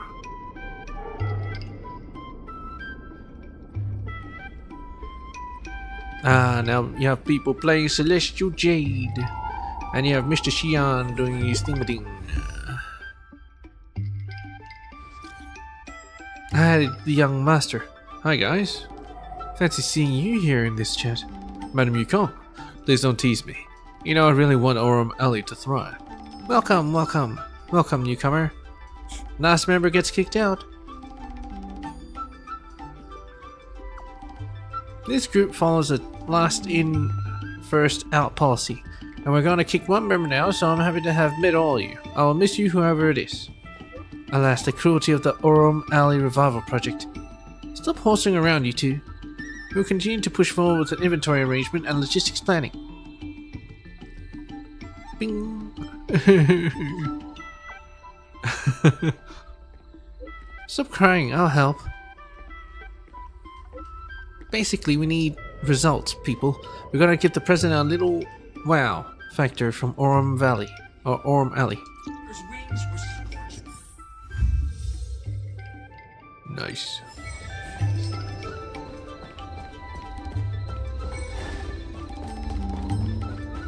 Man, this thing is lasting for a long time. I will finish it today, even if it'll cut into Friday Night Gaming. Maybe I won't even do Friday Night Gaming tonight. Anyway. There's still more work to do on the Aurum Alley. Yeah, whatever. There's been an influx of tourists in Aurum Alley lately. Immortal Delight, yeah. More goods. Oh my god, look at this! Look at him! Holy shit!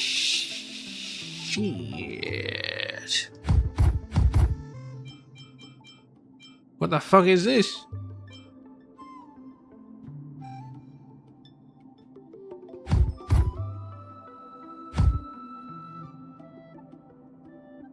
$750. 150. Here it comes.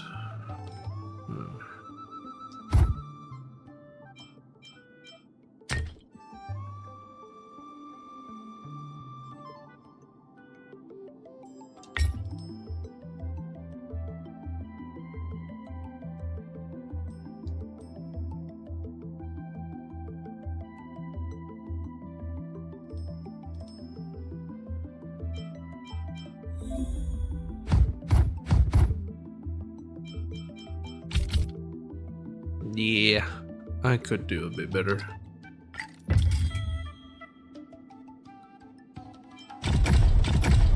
Okay, we'll have that.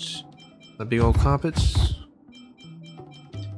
Little carpets on the big carpets. We'll have these. Carpet again. You can have these. Yep. Didn't know carpets take up that much space. Ding.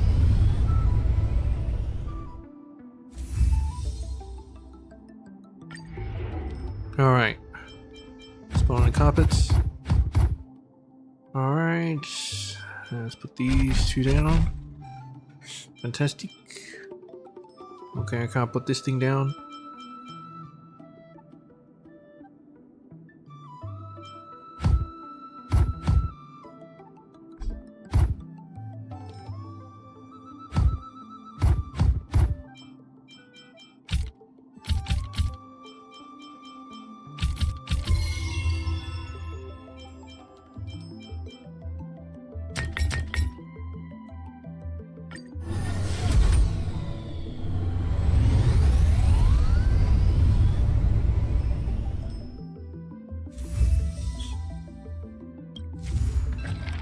Longevity Hall merchant event. Leo Tiana of Longevity Hall is inconvenienced by her frequent customers and yearns for someone to resolve these situations.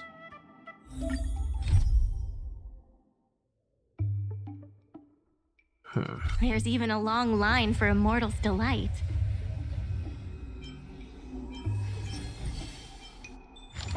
Store index. Here's a record of Aurum Alley's revitalization. Collaborate with stores to receive prosperity certificates.